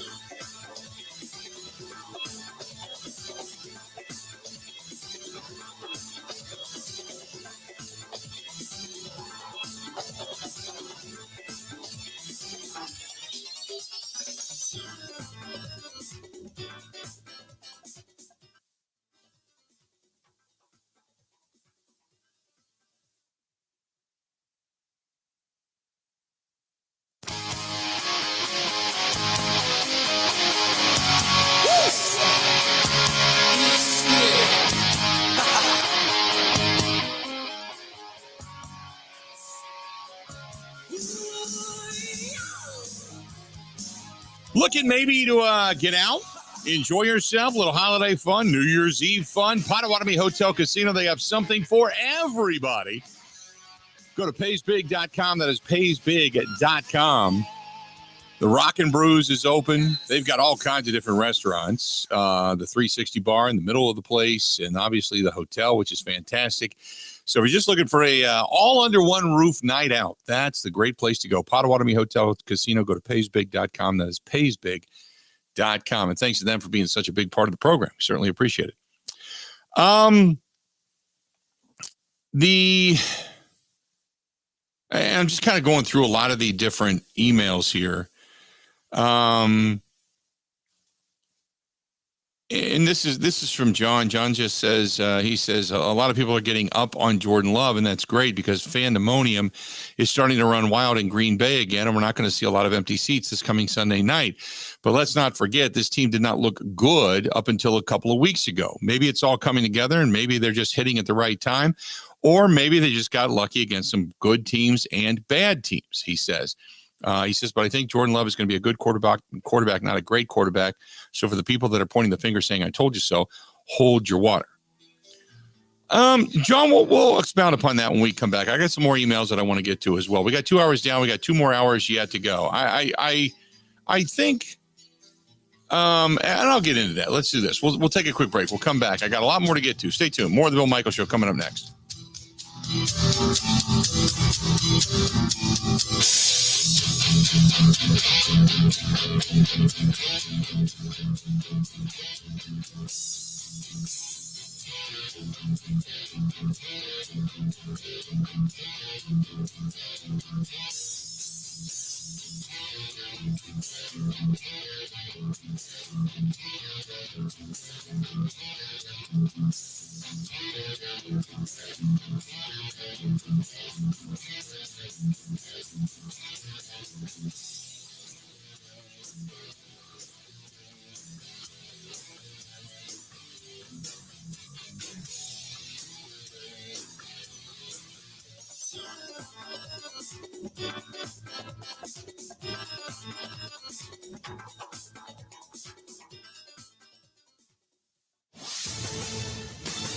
This is a Wisconsin Sports Zone update. Well, after getting the weekend off, the Packers back to work today to begin preparing for a visit from the defending Super Bowl champion Chiefs on Sunday night. Green Bay 5-6 on the year. ESPN's analytics give them a 43% chance to make the playoffs. Right now, they're a game out of the 6th and 7th seeds in the NFC. Turning to the Badgers, they're waiting to find out where they're going to be going for bowl season. Most likely destination is Nashville for the Music City Bowl, something they haven't been to since 2003. The team is also waiting to see whether some of their players declare for the NFL draft. Among them, running back Braylon Allen, who ran for 165 yards and 2 touchdowns against Minnesota in that win. He was asked if that was his final game. What did it mean to go out the way he did? Everything. This is, all we eligible. And, once we that, obviously that came with the Freedom Trophy. But, next step was the axe. That was a non-negotiable. We had to leave here with it. So to go out like that for the regular season is amazing. Wisconsin will find out their destination on Sunday. Rural Mutual Insurance, keeping Wisconsin strong. As a proud sponsor of the WIAA, Rural Mutual roots for all of Wisconsin's student athletes. Whether they're a hometown hero or they dream of the national spotlight, sportsmanship keeps Wisconsin strong. Visit ruralmutual.com/WIAA to learn more about how they support high school athletics. Rural Mutual Insurance, keeping Wisconsin strong. Well, the Bucs are feeling good after storming back from 26 down to beat Portland yesterday. Now they're going to turn their attention to Miami tomorrow night as part of the in-season tournament. Milwaukee 3-0 in the group. The Heat are 2-1. And the Badgers back in action tonight as Western Illinois comes to the Kohl Center. Tip is at 6. With this Wisconsin Sports Zone Network update, I'm Zach Heil, print.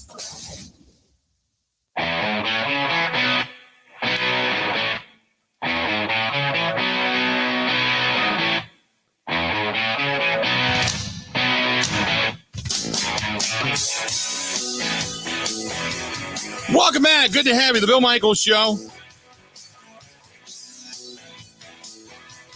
Hour number 3 John had shot us an email just before the top of the hour talking about the win and not having empty seats at Lambeau Field. And, I'd said the same thing. I said, you go back to coming into the Chargers game, the Rams game, because I took a picture. There was a lot of empty seats at Lambeau Field just before kickoff. Now, it did fill in a little bit during the game, but it's not, the sellout is one thing, and that's always guaranteed.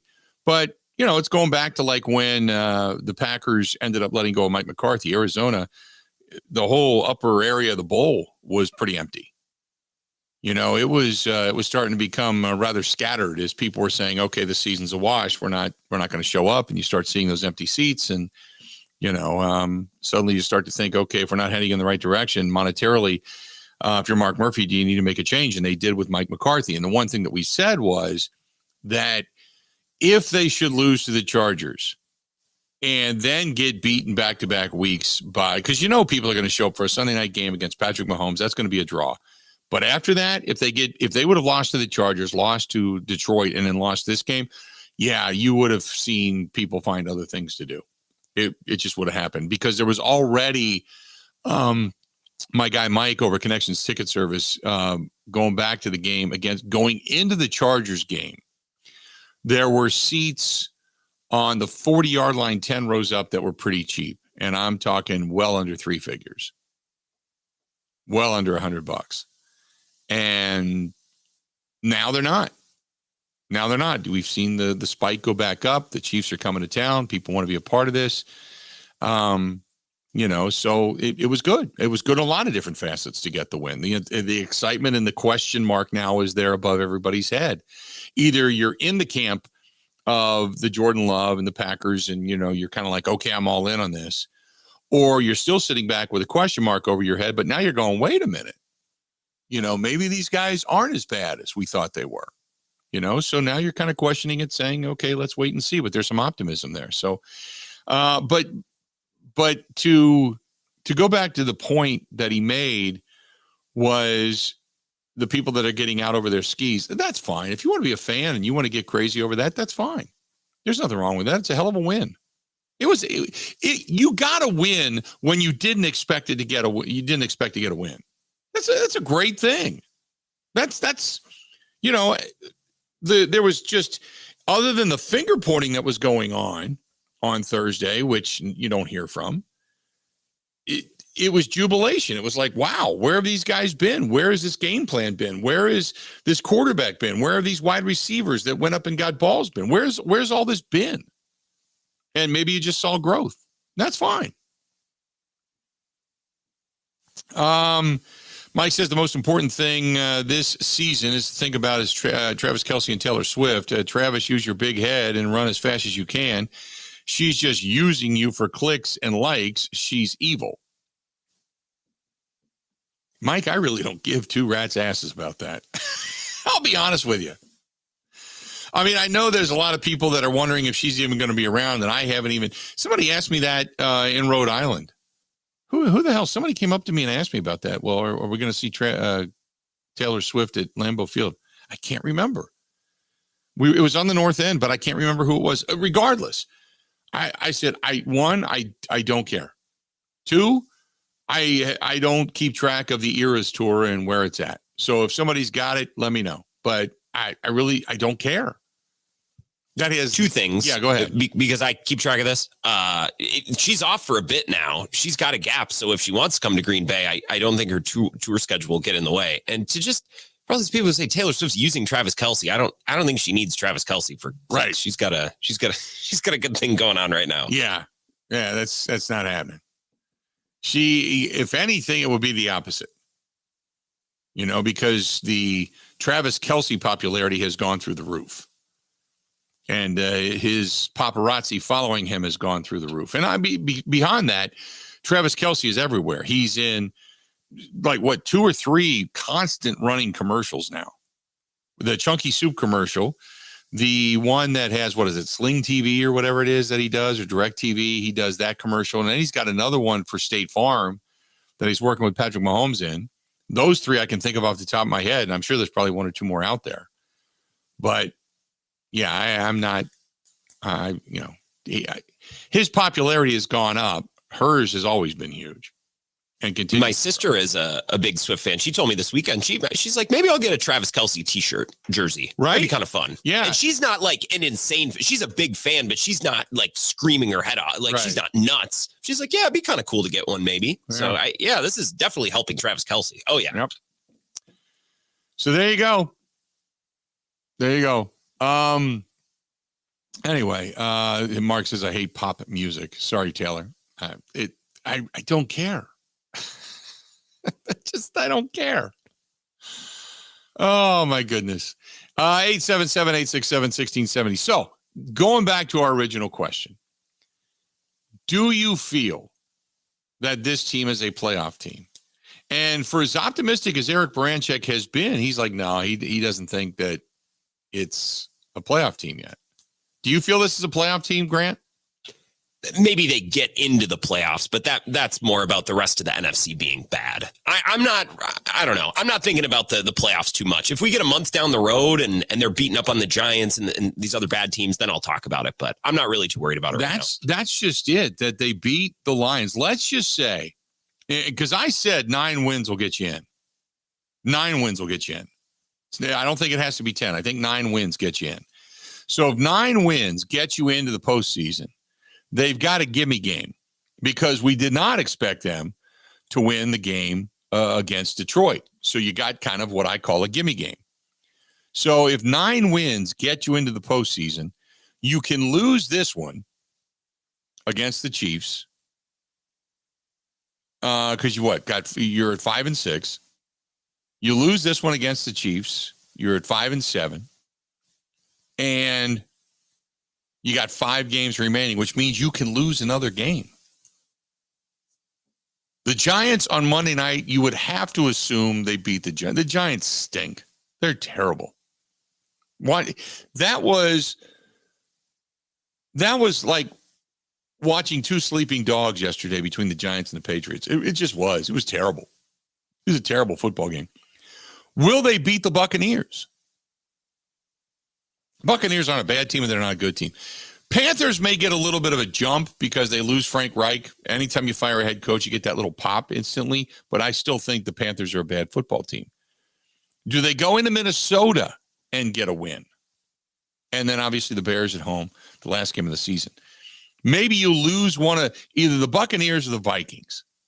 But if you lose to the Chiefs, you beat the Giants, say you beat the Buccaneers, you beat the Panthers, you lose to the Vikings and beat the Bears, I think you're in the postseason. That's not that far out of the realm of possibility, in my opinion. It could totally happen. They're going to need to stack wins against bad opponents at the end of the year, but just focusing on this 3-game stretch, Bill, because I think we separated the stretch, didn't we? Yeah. With the Chargers, the Lions, and the Chiefs. It's like you got to get through these 3 weeks before you get to that soft kind of finishing stretch. If I told you, Bill, 3 weeks ago, hey, the Packers are at least going to go 2-3 against the Chargers, Lions, and Chiefs, you'd say, take it. They get blown out by the Chiefs in the 3rd game, but if they can go 2-3, fine. This has already been a success in this little 3-week window that we kind of differentiated. In a heartbeat, I take it. So I think it can happen. Other people may think I'm nuts, but I think it can happen. I'm excited about it. 877-867-1670, 877-867-1670. You want to find us, please feel free. Go ahead and do so, because we'd love to talk with you. Do you think this team is a team that's on its way towards a postseason? Let's go to Todd listening to us in Mount Orab. Todd, how you doing, man? What's going on? Good, Bill. Love the show. I've always kind of been with you on this whole process as far as still kind of not sure about Love. I think I'm a little up on that. I'm still not ready to say he's the guy. Just looking at, I don't know about these last 2 weeks. I mean, last week, do they win if 2 sure touchdowns aren't dropped? Mm-hmm. And this week, Goff basically gave them 2 touchdowns. The one, obviously, that was returned, and then he fumbled on the other one. What was that, like on the 20-yard line? Yeah. So the first pass, of course, was about 5 yards short, which big deal. It's a long pass, but if they don't do that, I mean, the Packers don't score in the second half if Goff does not fumble on the 20-yard line. So most likely, because they didn't score anything else. They scored that 6 points, and then, it failed 2-point or missed or whatever happened there. So they basically got the first 2 touchdowns, and that was it for the entire game. I don't know. I don't know if this and the Lions should have lost to Chicago the week before. So where are they? Yeah. Are they really an 8-3 caliber team? I want to think that Love's better, and I still think he's going to be average or a little more at best. Hopefully I'm wrong, and he's just this great guy. He didn't have any pressure this weekend, so he did very well under that. Last week, even though the win, he was 21 of 40, so he was barely 50% completion, although he had a monster game in yards. So I just don't know if there's anything that really shows what to think about it so far. What do you think of that? I agree. And the words you used said, I don't know. And I appreciate the phone call, Todd. And that's, I think, where a lot of people are. You're always on the hopeful side that things turn out, but I think that's where a lot of people are. You're just of the I don't know yet. For everything you said, it's correct. Now, I will say, when you're creating turnovers, you're doing your job. I'm not going to, say, well, had he not fumbled and had he not thrown a pick or had he not dropped the ball or had he not done this. Look, the Packers, you could say the same thing about the Packers. Had, Christian Watson been able to come back for the ball, had, the couple of drops that Romeo Doubs had one, Christian Watson had a couple. We've seen Tucker Kraft had one earlier this season. Had a couple of those and ended up getting caught. Who knows? Maybe the Packers have a different record. I think it all kind of comes out in the wash. But that being said, I saw a team play better and rally, and I like that. I do. This was from Donald. Donald says, why is nobody talking about the halftime show at the Packers game on Thursday? That was awful. It was terrible. It was a terrible halftime show. There's nothing more to talk about. Grant, was there anything else you wanted to, expound upon regarding the halftime show between the Packers and the Lions?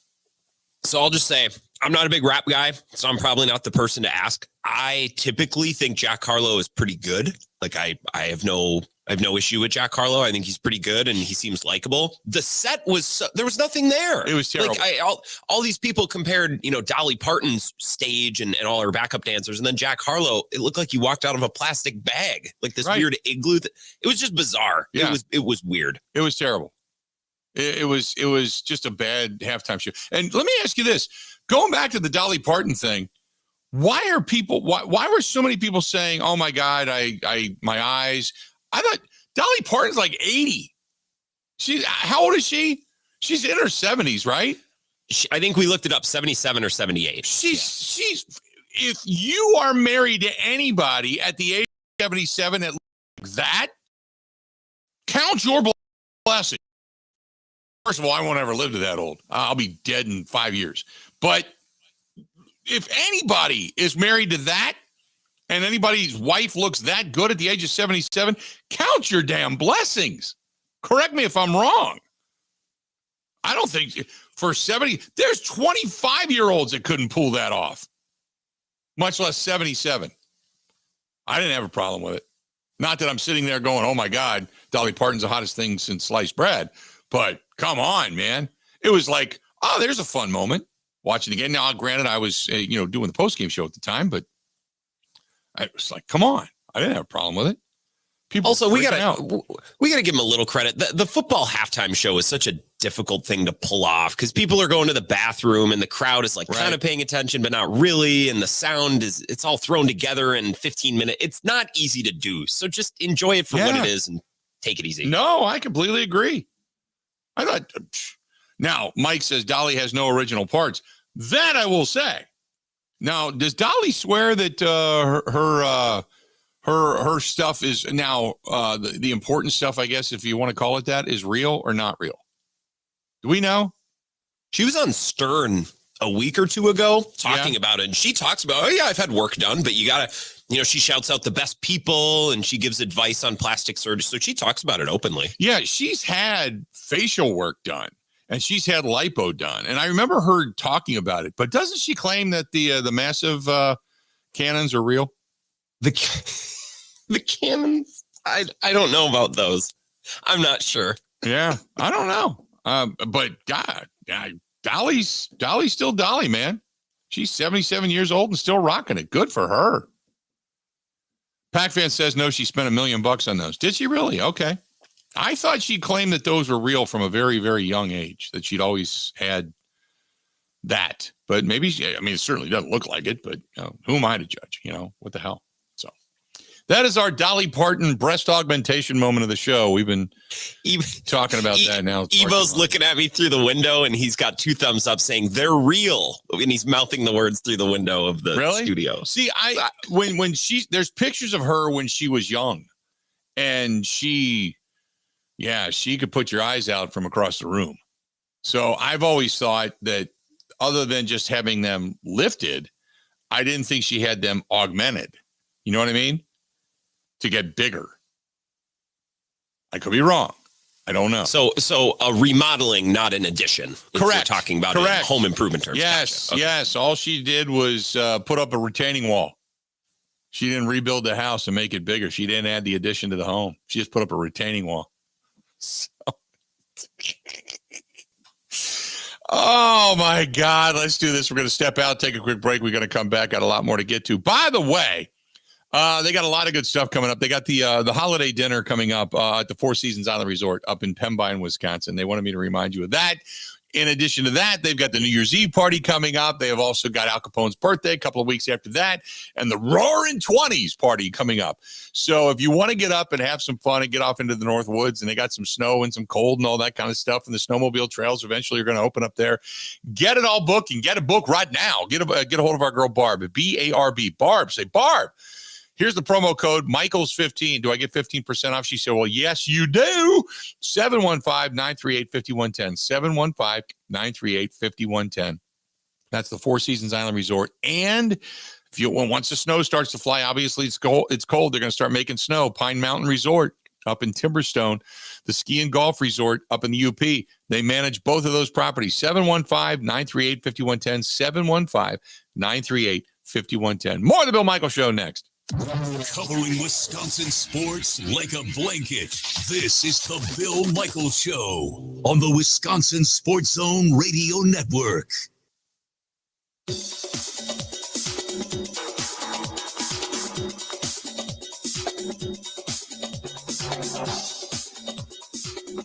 Bill Michaels will resume in 3 minutes.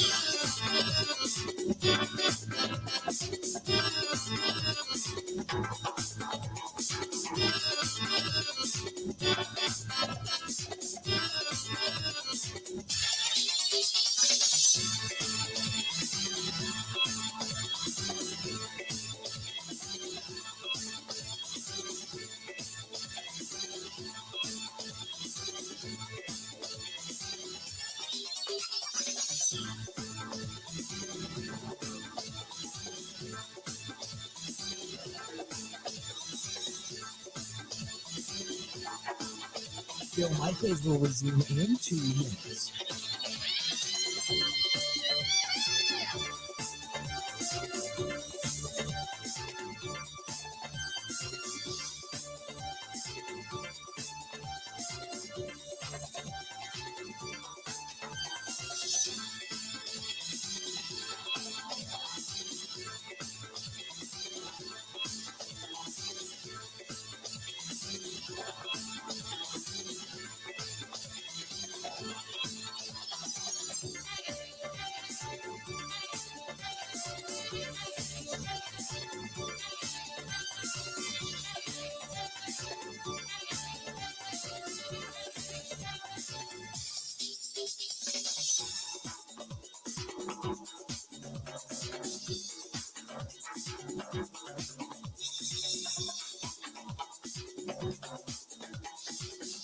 Bill Michaels will resume in 1 minute.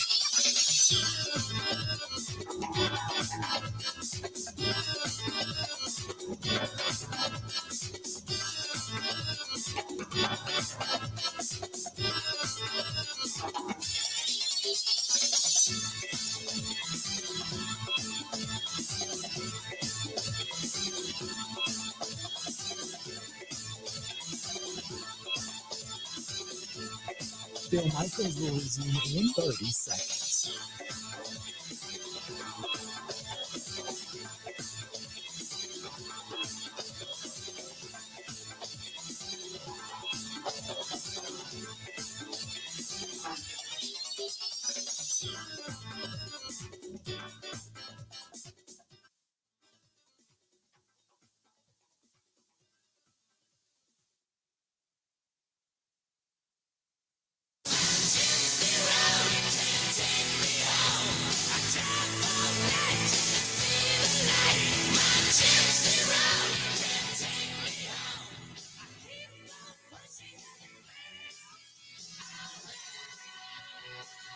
Welcome back. Here's a question for you. I'll take a picture of it. But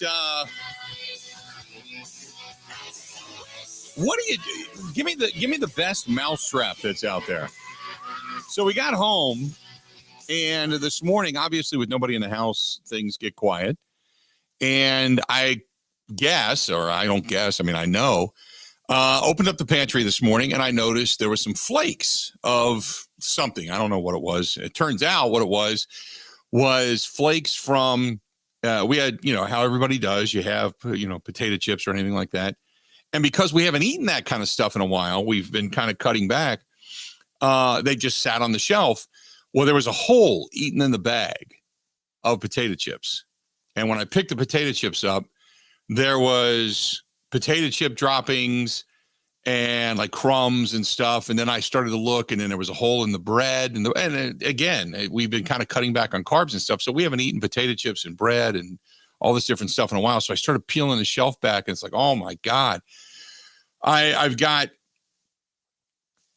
I don't know if it's a mouse or mouses or meese or whatever, but what is the best mousetrap that's out there short of buying a cat? That's what I want to know, because I'm cleaning out every commercial break. I'm going down and I'm cleaning out the pantry, and it's like, because I got a big pantry in the house, and everything from the mac and cheese that's been down there to old ramen noodle bags to potato chip bags. Give me the best mousetrap, because whatever it is, this mouse has got to be 427 pounds by now. This thing's huge. Whatever it is, it's just eating everything. And I don't go in there a whole lot. I go in for a few things, but give me the mousetrap stuff. If you've got mousetrap stuff and ideas, man, give me a shout, because I want to hear from you, without a doubt. 877-867-1670, 877-867-1670. Hit me up, 877-867-1670. Peanut butter. I know peanut butter, but they also say that there is something else that you can do. And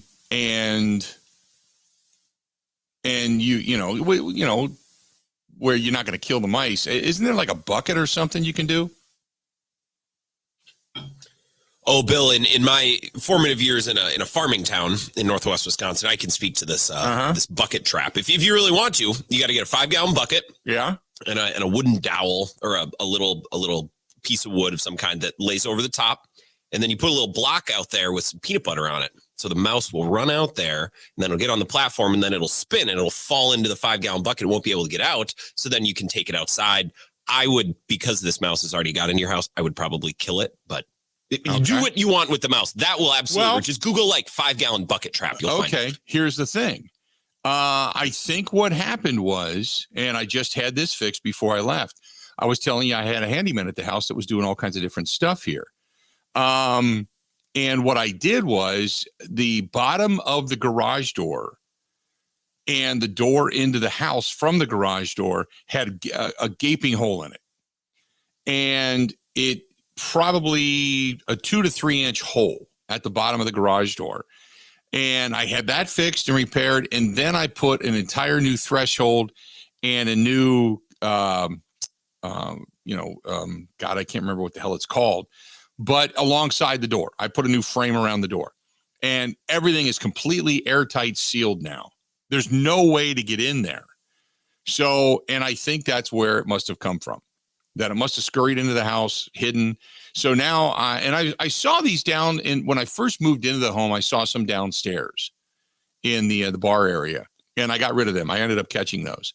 But now I think I've got a guy that is, coming out in the middle of the night and creeping around. And yeah, if I ever see one, I will freak the hell out. I mean, freak out. So between mice and snakes, man, I can't do it. So I gotta track this down. So I will Google that. Because I gotta get rid of the mouse, and then I'll keep you up to date if I catch him or his family. So I had something in my attic not that long ago. And the exterminator came out because I thought maybe I had a raccoon up there. And he said, no, it's just birds. And there was like a little hole alongside my chimney that they had pecked out. And he kind of shooed them out, put a couple things up there, and then there was nothing left in the attic. And then they sealed the hole with that foam, and that was it. And it was very humane and everything. They didn't kill them or anything, but they ended up getting out. So anyway, yeah. Yeah, Pac Fan says if there's one, there's a bunch. Pac Fan, that's my fear. If there's a mouse, there's mices, that type of thing. And I will freak the hell out. I promise you that. 877-867-1670, 877-867-1670. This is from Matthew. Matthew says, hey, guys, I think we're missing the point. The Packers won games they shouldn't have won. The Packers are playing much better football ever since Pittsburgh. I've seen some growth in the offense and a little bit more tenacity in the defense. The one thing that's impressed me so much is the guys on the defensive side of the football, specifically in the secondary, Valentine and Ballantyne, play with aggression, and I like that. Let's hope that Joe Barry doesn't coach that out of them. That was one of the areas coming into the game the other day that you thought, boy, that secondary is vulnerable, man. It just is. And they played extremely well. And I know Valentine, he played with a swagger. Some people didn't like it, but for a young guy coming in, making a few plays, I liked it. And we talked about that, last Monday. So I liked it. I liked that he played a little bit of that swagger. So hopefully that continues to grow, and with experience, they continue to get better and better and better. 877-867-1670, 877-867-1670. Chad says, for a sports talk show, you spend a lot of time talking about everything else but sports. Why? Chad, you're an idiot. You seriously are. We talk more sports on this program than damn near any program in the state of Wisconsin. And I'll leave the people over on the live stream to hit you up, because if that's the only to have missed, we told been sports talk. So if you tuned in for one segment and comment, you're an absolute idiot. Thank you very much for joining the program. Very much. Jay Adler says, you ever talk about Wisconsin volleyball? Would love to hear you interview the coach Sheffield. We haven't. And it's just like that in the hockey program. We haven't talked a lot about either of those either, to be honest with you. We probably could. Bill, I completely whiffed earlier on in the show when we did our first segment. You're like, were we missing anything? And I brought up Craig Counsell. I watched Wisconsin volleyball with my parents on Friday night because they watch all the matches. They love it. They hammered Nebraska. They swept them. And the third game, the clinching game, they just pounded spike after spike. They sent Nebraska home like that. I saw, I think it was Sports Illustrated did a piece on that. I was scrolling and read a little bit about it. Now, I watch it? No, not at all. But, yeah, I mean, I remember last year during the Christmas party, Wisconsin was going, I don't know if it was for a championship or what it specifically was, but people showed up at the Christmas party, and the first thing they did was go to the great room and said, can you get on the Wisconsin volleyball game? Oh, it's between that and Wisconsin hockey, as far as some alternative sports in the state of Wisconsin that people want to pay attention to. Absolutely. Absolutely, it's grown in attention. The D3 football this past weekend has grown in attention as well. All the D3 emailers came out. Hell yes, big time. So, yeah, we talk more about other than just Packers, Brewers, Badgers, Bucks type of stuff. Obviously, Marquette knocking off the number one team in the country in the Maui Invitational was fantastic. I mean, a lot of good stuff sports-wise. But usually on Mondays are usually dedicated to the Green Bay Packers. 877-867-1670. Stay right where you're at. More of the Bill Michaels Show coming up next. Ready? This is the Bill Michaels Show on the Wisconsin Sports Zone Radio Network.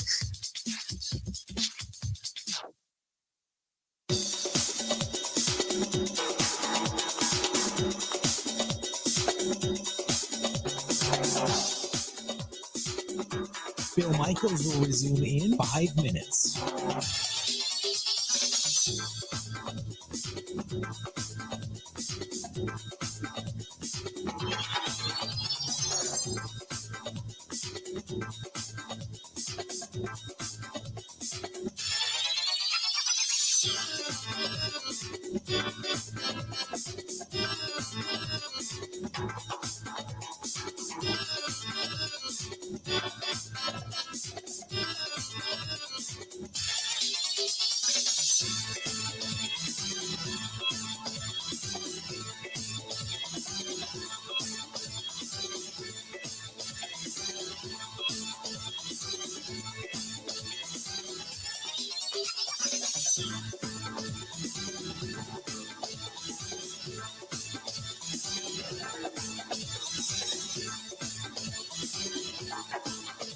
Bill Michaels will resume in 4 minutes.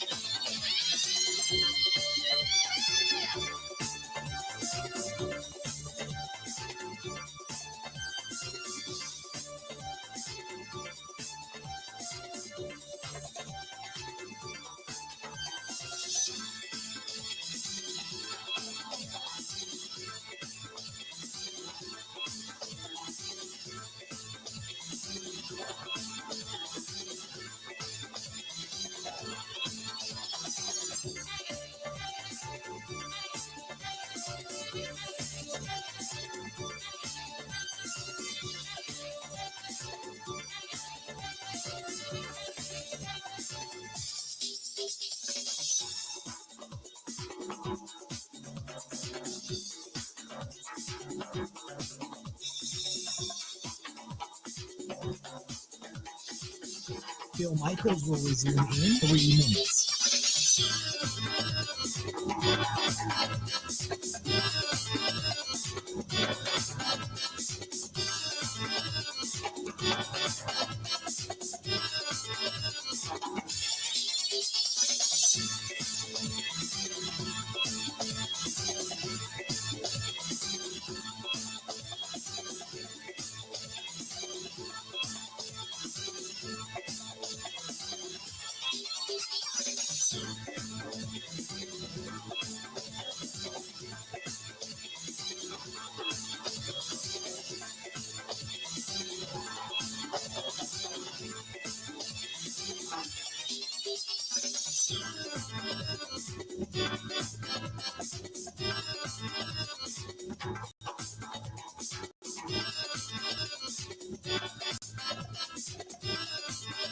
Bill Michaels will resume in 2 minutes.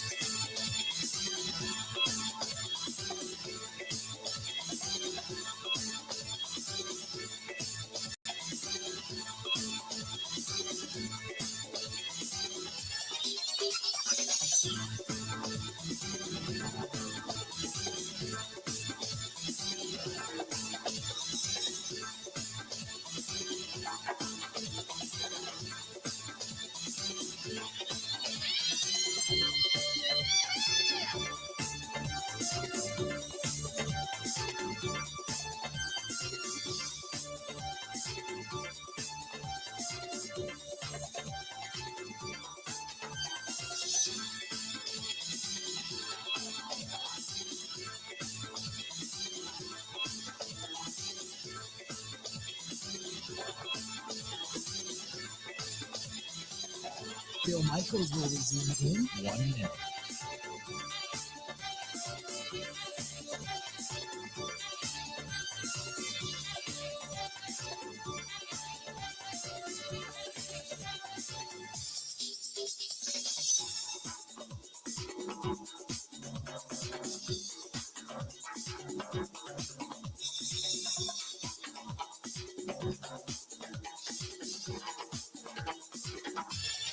Bill Michaels will resume in 30 seconds.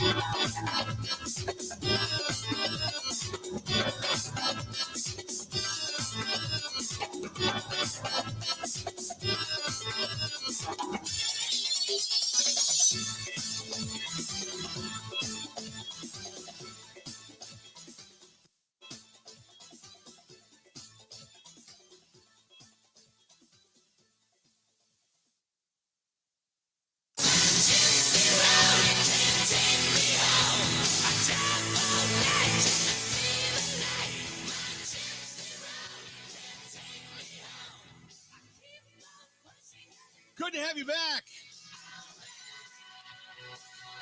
Bill Michaels Show. We continue on this portion of the program brought to you by our good friends over there at the Northern Lights Event Venue. And whether it's a, kind of a holiday party for your work gathering or maybe a rehearsal dinner coming up in 2024, a better late than never holiday party for your group. In 2024, Northern Lights Event Venue. They have something for everybody. NorthernLightsEventVenue.com. That's NorthernLightsEventVenue.com.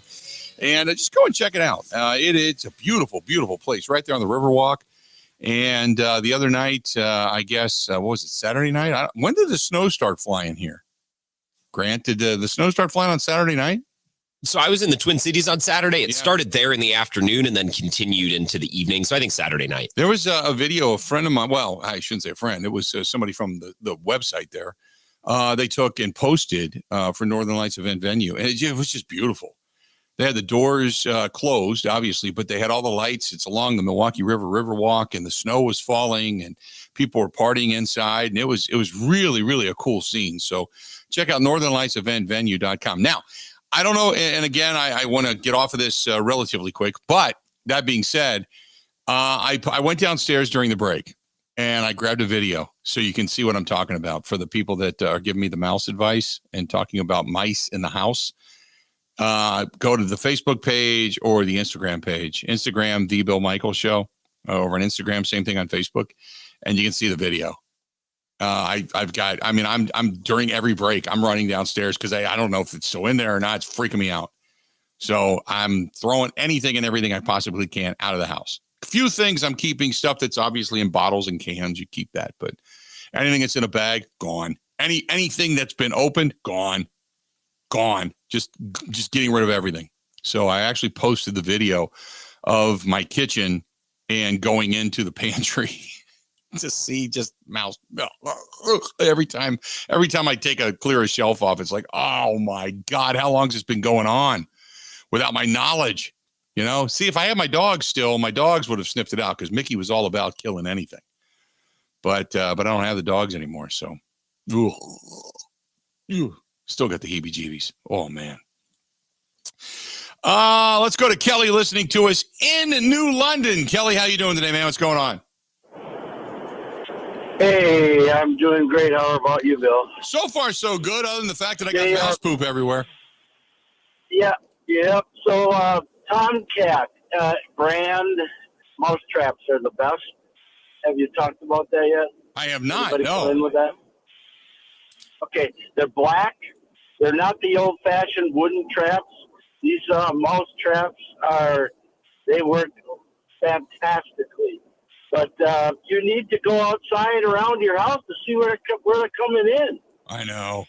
I got to do that. I know. It's freaking me out, man. We had them in between our walls, and what they like to do is they like to climb into the siding, into the corners of the siding. They like to climb all the way up to the attic, and then they make their way down to the basement, and then they're in your house. So, okay, you haven't given me any reason to feel better and sleep at night. So I'm now freaking out. I'm going to put like motion.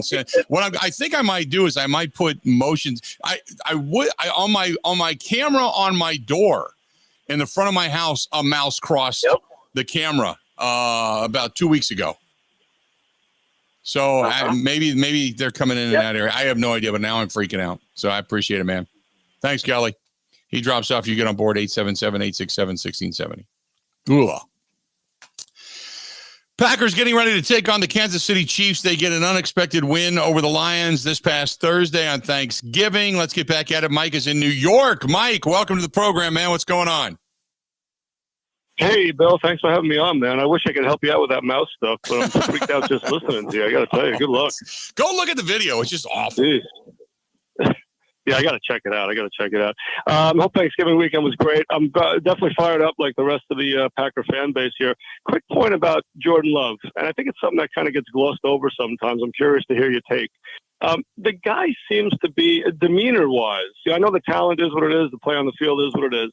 Demeanor-wise, he seems great. The demeanor is fantastic. He is unflappable. He's the kind of guy, if you're a teammate of his, I would imagine you're down in a game, you see him just, keeping the ship calm. I would imagine that's a good thing. I would imagine that's why the front office likes him. Just want to know what you think in terms of how that all factored into him being our high draft pick and what the outlook is on his future as far as, the coaching staff and the management goes. That's a great question. I appreciate the phone call. Jordan Love, and I said this a couple of weeks ago, he's always sounded like a rookie. A lot of ums, uhs, stuff like that, trying to find cliche words. And then about 2 weeks ago, something clicked.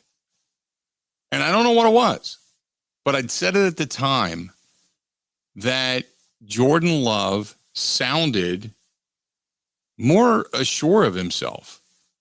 It was probably one of the better press conferences he's had, where he was a little more open, a little more him, a little more self-confident. Remember when that was, Grant? Because I had made a mention of that. It just sounded better. He's just getting more comfortable. Yeah. He's just with the, and it's not just playing on Sundays. And I think this is part of learning to play in the NFL. And you've talked about this, conversations that you had with players back around 2010 and the importance of Charles Woodson and Jamon Williams. These are players that know the Monday through Friday, the ups and downs and the media availability and all that. And I think Jordan Love's just getting a better grip on all that. Maybe that's what it is. I don't know. Something over the last couple of weeks has clicked. And I don't know if that's because he's just maturing, which I'm sure has something to do with it, or if it was the confidence or the collectiveness of his wide receiver group getting together and then getting on the same page together. And then with him, if there's a level of confidence, I don't know. I couldn't honestly tell you, but I just know it sounded better. Like things are starting to seemingly come together. And I don't know. I don't know how much to read into it, but certainly after what we've seen over the last couple of weeks, that there's something there. There's there. And I just think that he has sounded better in a lot of different ways. But you're right when it comes to the unflappability. Now, granted, he's had a couple of picks that have ended games when they've needed him to come up big. He hasn't. But over the last, say, 3 weeks, it's been pretty good. It's grown, gotten better. But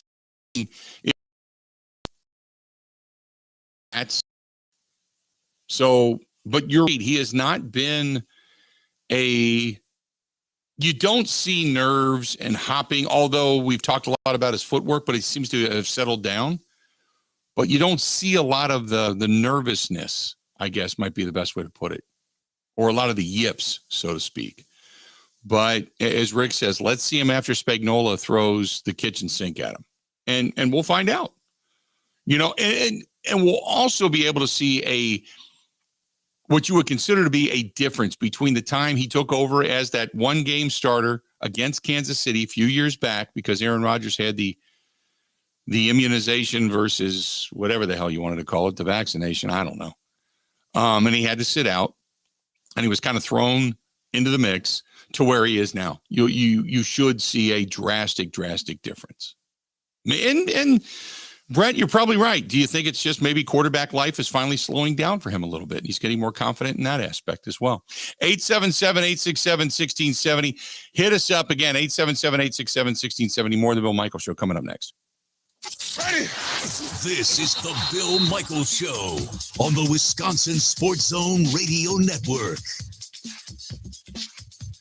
everywhere you look, from groceries to utilities to gas. Prices keep going up. Pella Windows and Doors of Wisconsin can dramatically help lower your energy costs year-round by replacing drafty windows and doors in as little as 6 weeks. And now you can save even more by taking advantage of no interest and no down payment for up to 36 months when you order by November 30th. Bring the love of Wisconsin's outdoors in through the beauty and quality craftsmanship of Pella Windows and Doors. Whether you're updating or upgrading the look and comfort of your home, Pella's extensive lines of customizable options to meet your needs and your budget. Replacing drafty windows and doors can dramatically lower your energy costs. Pella Windows and Doors of Wisconsin offers some of the most energy efficient windows in the industry. 0% interest and no down payment for up to 36 months when you order by November 30th. Set your free in-home consultation today at PellaWI.com. Certain restrictions apply. See showroom for details on ends 11/30/2023.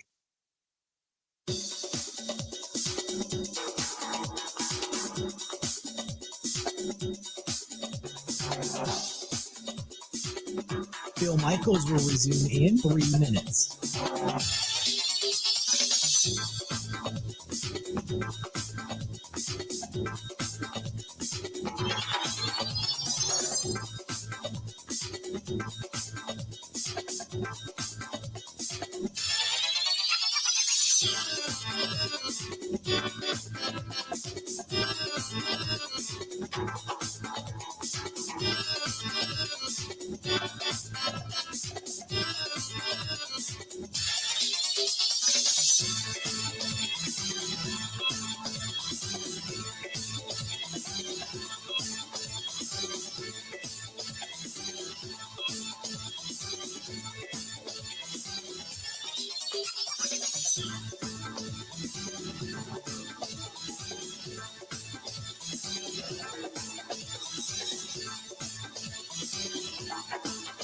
Bill Michaels will resume in 2 minutes.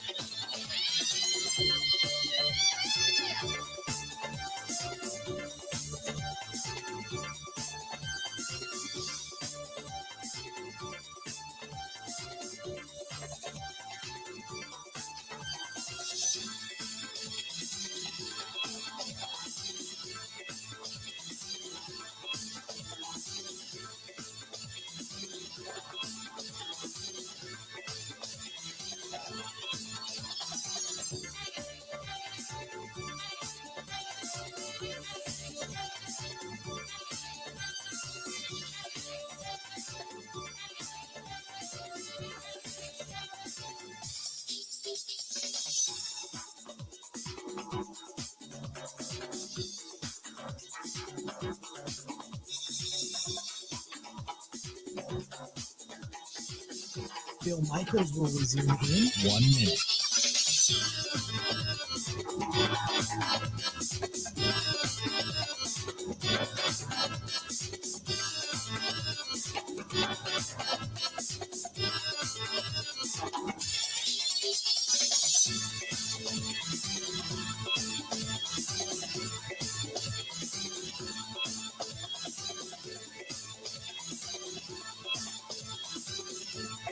Bill Michaels will resume in 30 seconds.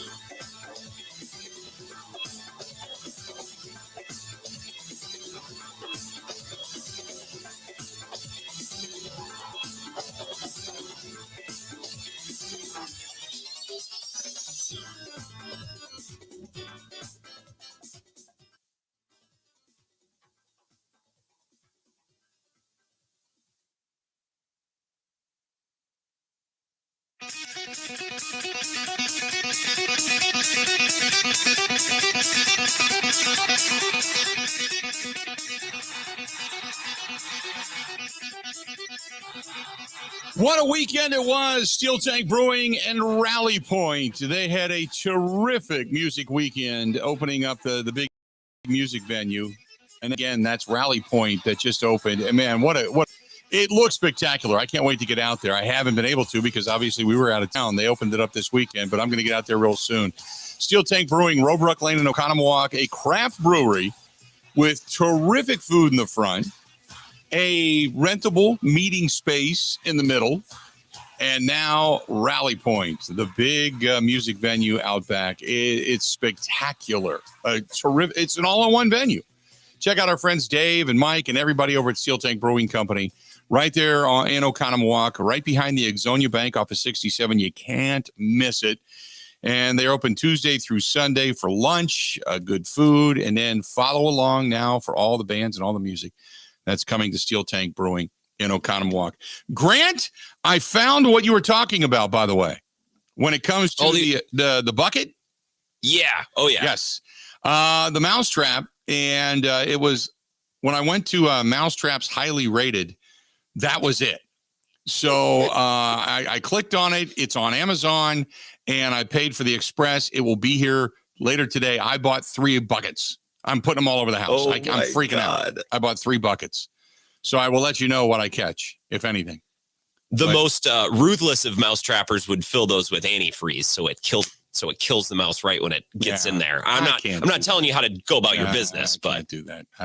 I will check them every damn day. That's for sure. And I'll be walking around them all the time, but they're going everywhere. I'm putting one in the bar. I'm putting one in the pantry. I'm putting one down in the basement, down in the gym. They're all over the place. I'm freaking out, man. I got a mouse in the house. And Chuck says, with the bucket idea, you still need to kill them. No, I can just take them and dump them out outside. I'm good with that. I don't mind that. We got cats all over the neighborhood. I'm fine. Then it's, survival of the fittest. But no. I can't. You give them a chance. I'll give them a fighting chance. Send them over to the neighbor's house. People behind me. Oh, my goodness. Or maybe I'll just put them in the bucket and take them, 20 miles away. Dump them out in the field. Something like that. Yeah, that's... Nightwing says, don't let them live. They'll eat each other. I don't know. Maybe I have to. Maybe I'll do something. I don't know. But can't. It's just certain things in life. Snakes, they're nasty. I'll chop them things up like nobody's business. Mice, they're critters. They're cute, but no, they're not going to happen. Ben says, put Irish Spring at entry points. It's going to keep them out. You know what? That too. I've heard that about putting, like we have lights in our trees and kind of like Christmas lights wrapped around the trees. And I did that a couple of years ago, and the squirrels ate through the lines and killed, I shouldn't say killed, but broke a lot of the lights. So that's what they said. They said, take some Irish Spring, put it in a bucket, spray it on the tree, and you'll never have a problem with it again. Yeah. 877-867-1670, 877-867-1670.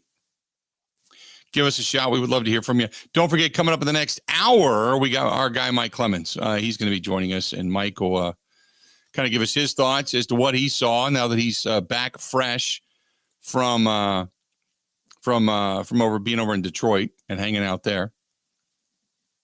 This one is from Jesse. Jesse says, hey, Bill, I thought Jordan Love looked better, but also had he been better, they could have won by more. Yeah, but they played a great game. No, I'm not knocking him, Jesse. I'm not knocking him. He then goes on to say they're going to get killed by the Kansas City Chiefs coming up on Sunday night, and then we'll find out how people actually feel in the postgame show. Which is a great reminder, the postgame show coming up immediately following the Packers and Kansas City Chiefs game. We're going to be live in Green Bay. Looking forward to that. So come on by over at Burkle's one block over. I got to check and make sure. I believe they're open till midnight. So we're going to be at Burkle's one block over coming up on Sunday night. So looking forward to that. Sean real quick says, you got to buy yourself a big cat. See, I'm not buying animals to get rid of other animals. Okay. I'm not buying a cat, not buying a snake. I certainly am not going to turn a snake loose in my house. That's all I need. I'd have to move. Okay. This whole show would be brought to you by any adult diaper company out there, because I would crap my pants on a daily. I have snakes freak my ass out. So no, that's not going to happen. Sorry about it. No. Nah, baby, nah. This is from James. James says, I like how A.J. Dillon's running the football. He needs to keep it going. That's from Jim. He did run pretty well. He did. I agree with you. This is from Thomas. Says, don't buy Decon or a similar product as they eat it and go into a hidden corner, and then they die, and the result smell is long-lasting. Regular wood spring traps work. Use peanut butter. Learn my lesson in the Air Force in Abilene, Texas. Did not work on snake in a closet, though. Oh, God. You're killing me. No. Just can't do it. Go MU. This is from Chris in Eau Claire. Says this time of year, the mice are going to look for a place to spend the winters indoors. The sticky traps work well. If you set a snap trap, set it perpendicular to the wall, not parallel. Mice travel along the walls. And he says, has Marquette's college hoops team ever played a number 1 and number 2 in less than 24 hours? I don't know, but man, what a weekend for them. Knocking off the number 1 team in the country. We mentioned it earlier in the program. Kudos to Marquette, absolutely. And no doubt, man. Good stuff. And we got a lot more to get to. Don't forget, coming up in the next hour, we're going to talk with Mike Clemens. Hang in there. Whole lot more coming up right after this.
This is the Wisconsin Sports Zone Update. Well, after getting the weekend off, the Packers back to work today to begin preparing for a visit from the defending Super Bowl champion Chiefs on Sunday night. Green Bay 5-6 on the year. ESPN's analytics give them a 43% chance to make the playoffs. Right now, they're a game out of the 6th and 7th seeds in the NFC. Turn to the Badgers. They're waiting to find out where they're going to be going for bowl season. Most likely destination is Nashville for the Music City Bowl, something they haven't been to since 2003. The team is also waiting to see whether some of their players declare for the NFL draft. Among them, running back Braylon Allen, who ran for 165 yards and 2 touchdowns against Minnesota in that win. He was asked if that was his final game. What did it mean to go out the way he did? Everything. This is, as a team, all we wanted. A couple weeks ago, it was trying to be bowl eligible. And once we accomplished that, obviously that came with the Freedom Trophy. But, next step was the Axe, and that was a non-negotiable. We had to leave here with it. So to go out like that for the regular season is amazing. Wisconsin will find out their destination on Sunday. Rural Mutual Insurance. Wisconsin strong. Grateful for all the ways technology can connect us. Unfortunately, blind scammers who want to take advantage. Malicious viruses, phishing scams, and identity theft are more prevalent than ever. That's why Rural Mutual includes cybersecurity protection as an option on every policy. Rural Mutual Insurance. Keeping Wisconsin strong. Well, the Bucs are feeling good after storming back from 26 down to beat Portland yesterday. Now they're going to turn their attention to Miami tomorrow night as part of the in-season tournament. Milwaukee 3-0 in the group. The Heat are 2-1. And the Badgers back in action tonight as Western Illinois comes to the Kohl Center. Tip is at 6. With this Wisconsin Sports Zone Network update, I'm Zach Heil, print.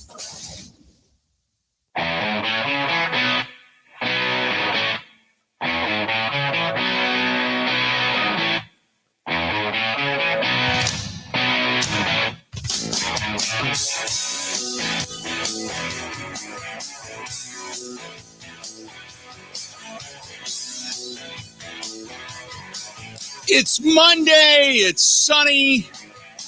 Kind of cold, but that's okay. Got a mouse in the house. I'll get rid of that.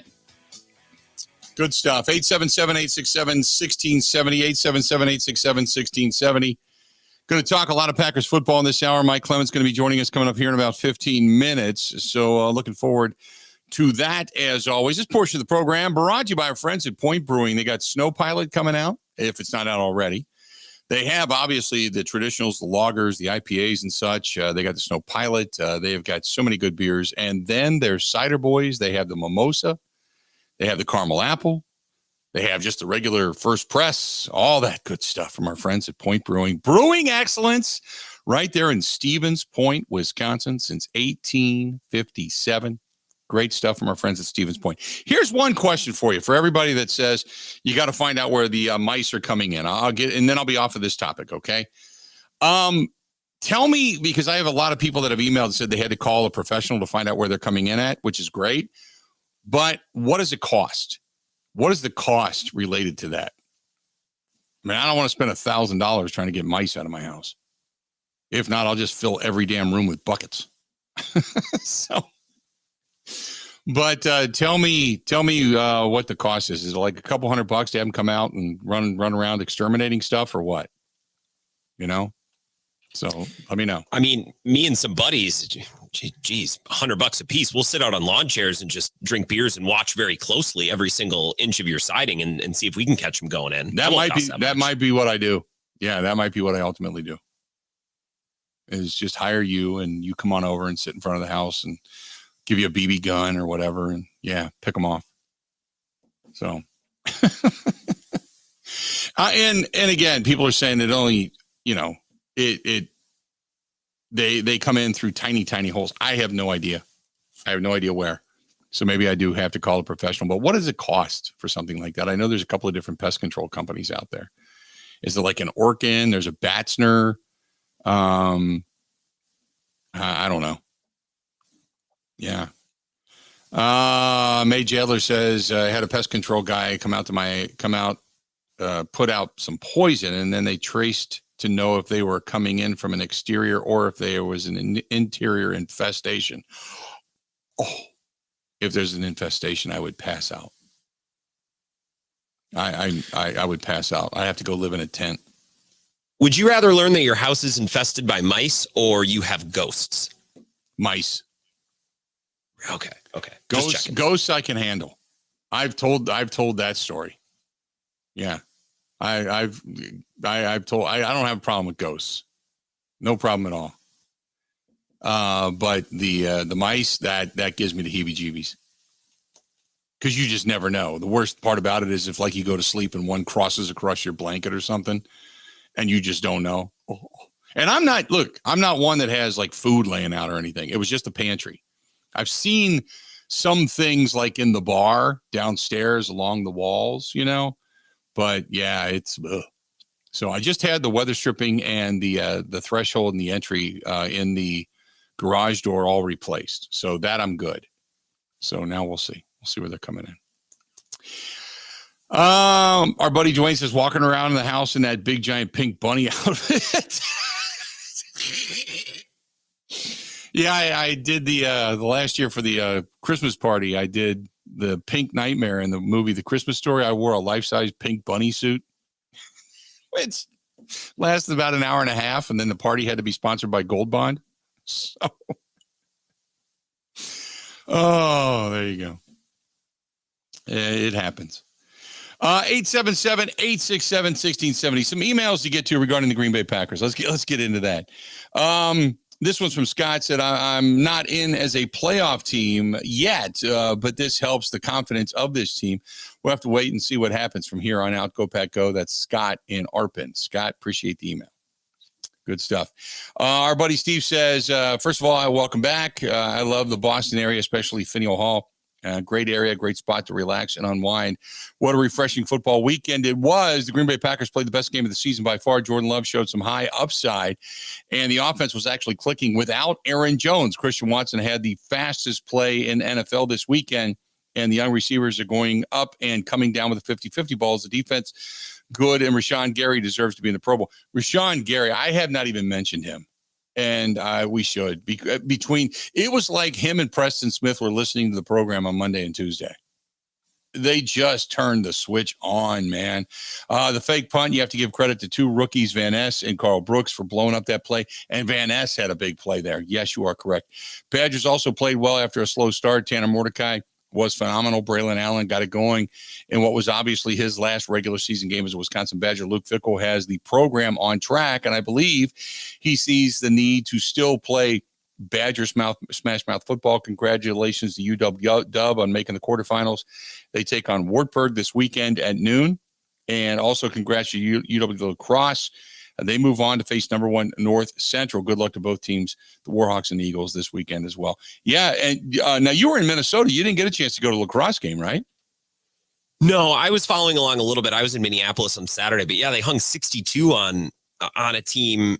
Aurora hadn't lost a game all year. Yeah. And UWL puts the Division III level football in the WIAC is so much better than it is in any other concentration in the country. It's unbelievable. And I know Whitewater fans would say that. I was talking to my parents this weekend. I think Stout could beat the balls off of some of these other teams that have made it into the postseason tournament. So it just speaks volumes to this league and the teams that can make it in. And you know what's good? It's good that it's not. Look, I love my relationship and working with the gang down at UW Whitewater for so many years, which is fantastic. But it is so good. I mean, we had UW Oshkosh, which was on top for a little while. Platteville was starting to make a run. Then now Lacrosse is starting to do it. You know what I would love to see is eventually UW Eau Claire start to kind of raise the level of that program and get better and have their time in the sun as well. But man, what a great weekend for the WIAC to have the spotlight focused upon. So good stuff there. Completely agree. This one's from Tom. Says, let's not forget the downfield pass to Christian Watson was way underthrown. Watson went up and got it. He threw with better timing and receivers made difference fighting for the football. That's T-Dub in Tulsa. And this is from Jake, who says, hey guys, he said the same thing. He said there's still some underthrown balls. It doesn't seem like he has the arm strength to get the ball more than 40 yards downfield. That could be problematic late in ball games in the 2-minute drill. However, he was much more assured passing, and I like to see that out of our quarterback. Good stuff, and appreciate the email.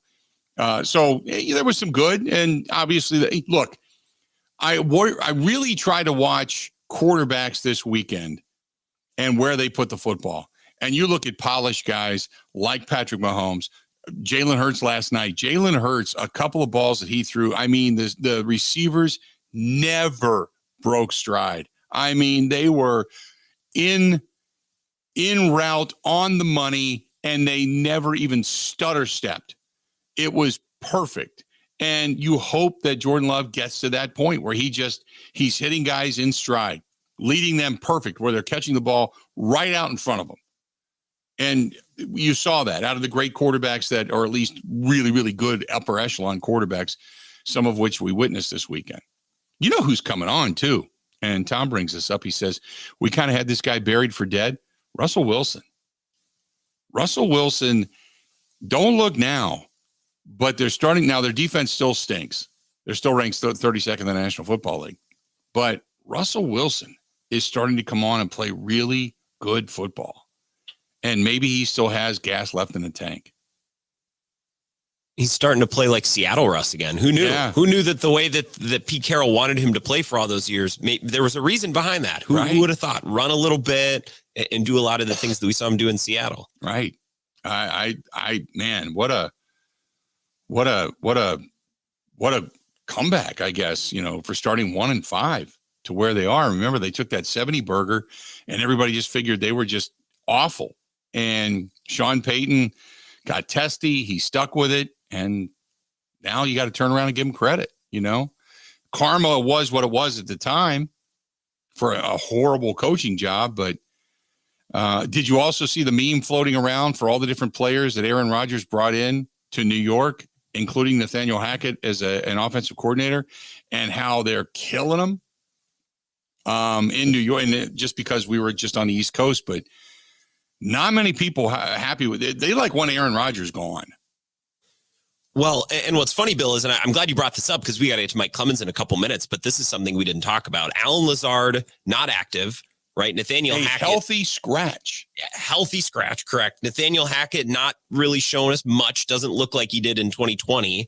when he was the offensive coordinator of a team. Aaron Rodgers won the MVP and they made it all the way to the NFC Championship game. And what's funny, Bill, is going into this offseason, this will be interesting to watch. The Jets should probably do two things. They should probably get a different offensive coordinator, and they should probably draft a quarterback because they're going to be picking near the top 10. And this is a great year. You could get Bo Nix or Michael Penix or one of those guys that aren't going to go top 5, but be right there, be the next guy.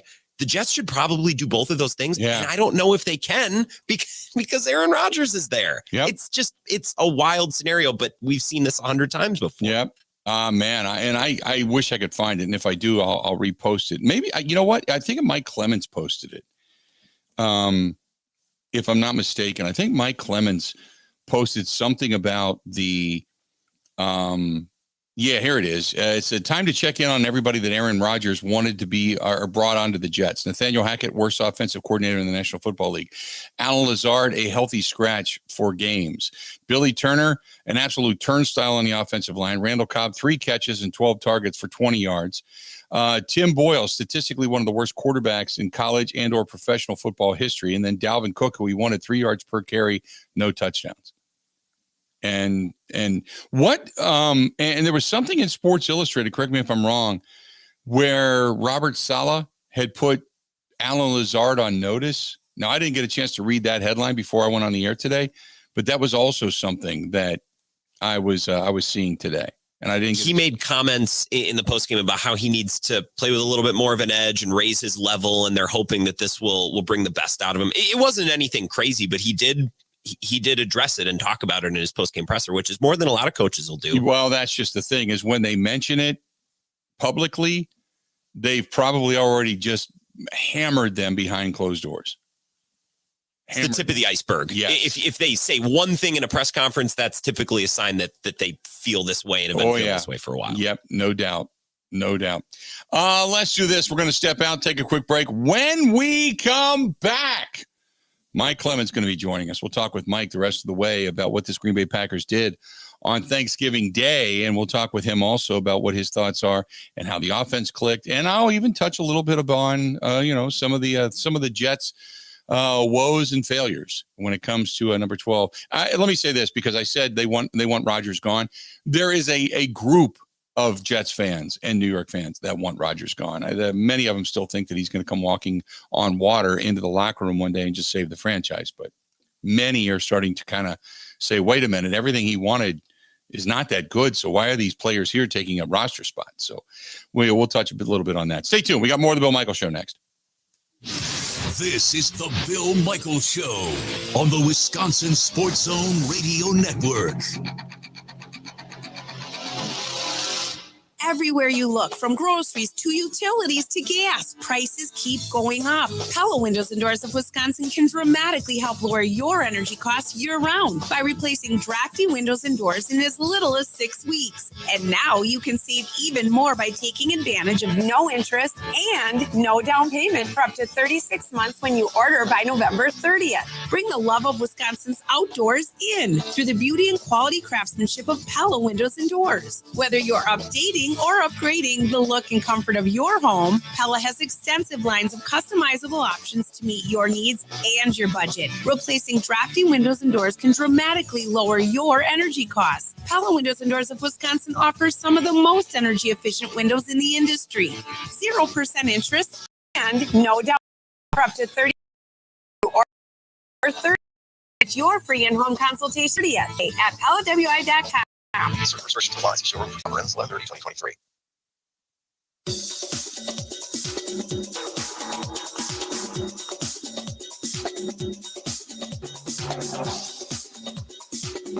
Bill Michaels will resume in 3 minutes.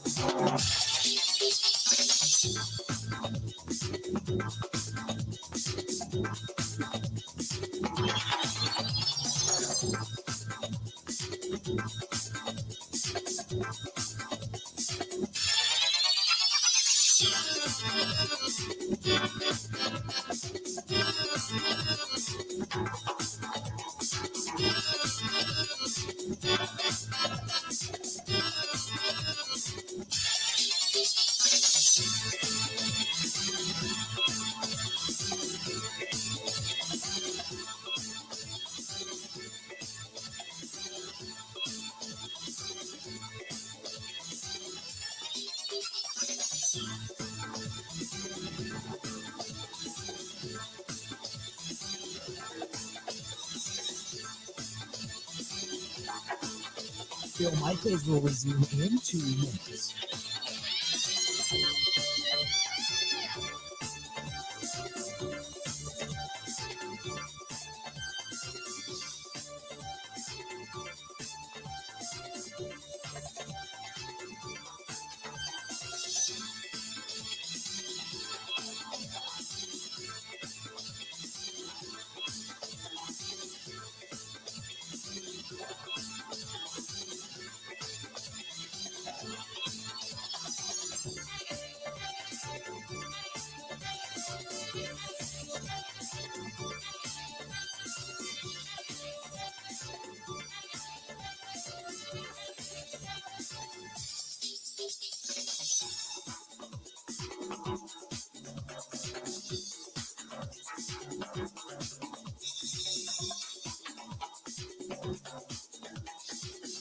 Bill Michaels will resume in 1 minute.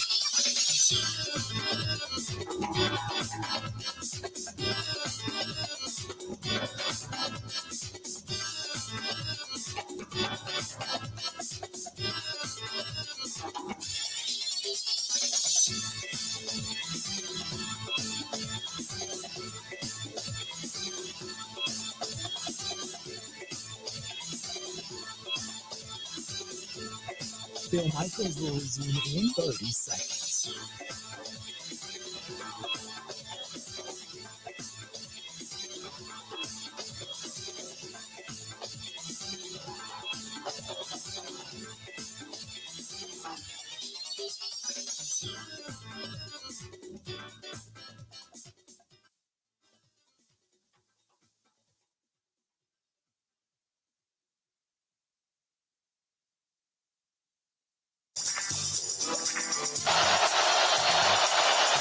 To be a 3rd down and 3.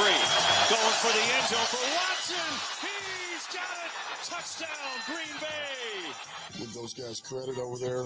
Coach DeFore had them ready to go. They played a real good game. I thought Love came out and played really well. Receivers made plays. And look, they were ready, man. They played really well. And we did not. We didn't play good enough. And, we did not compliment each other, turn the ball over too much. And we weren't able to overcome those issues.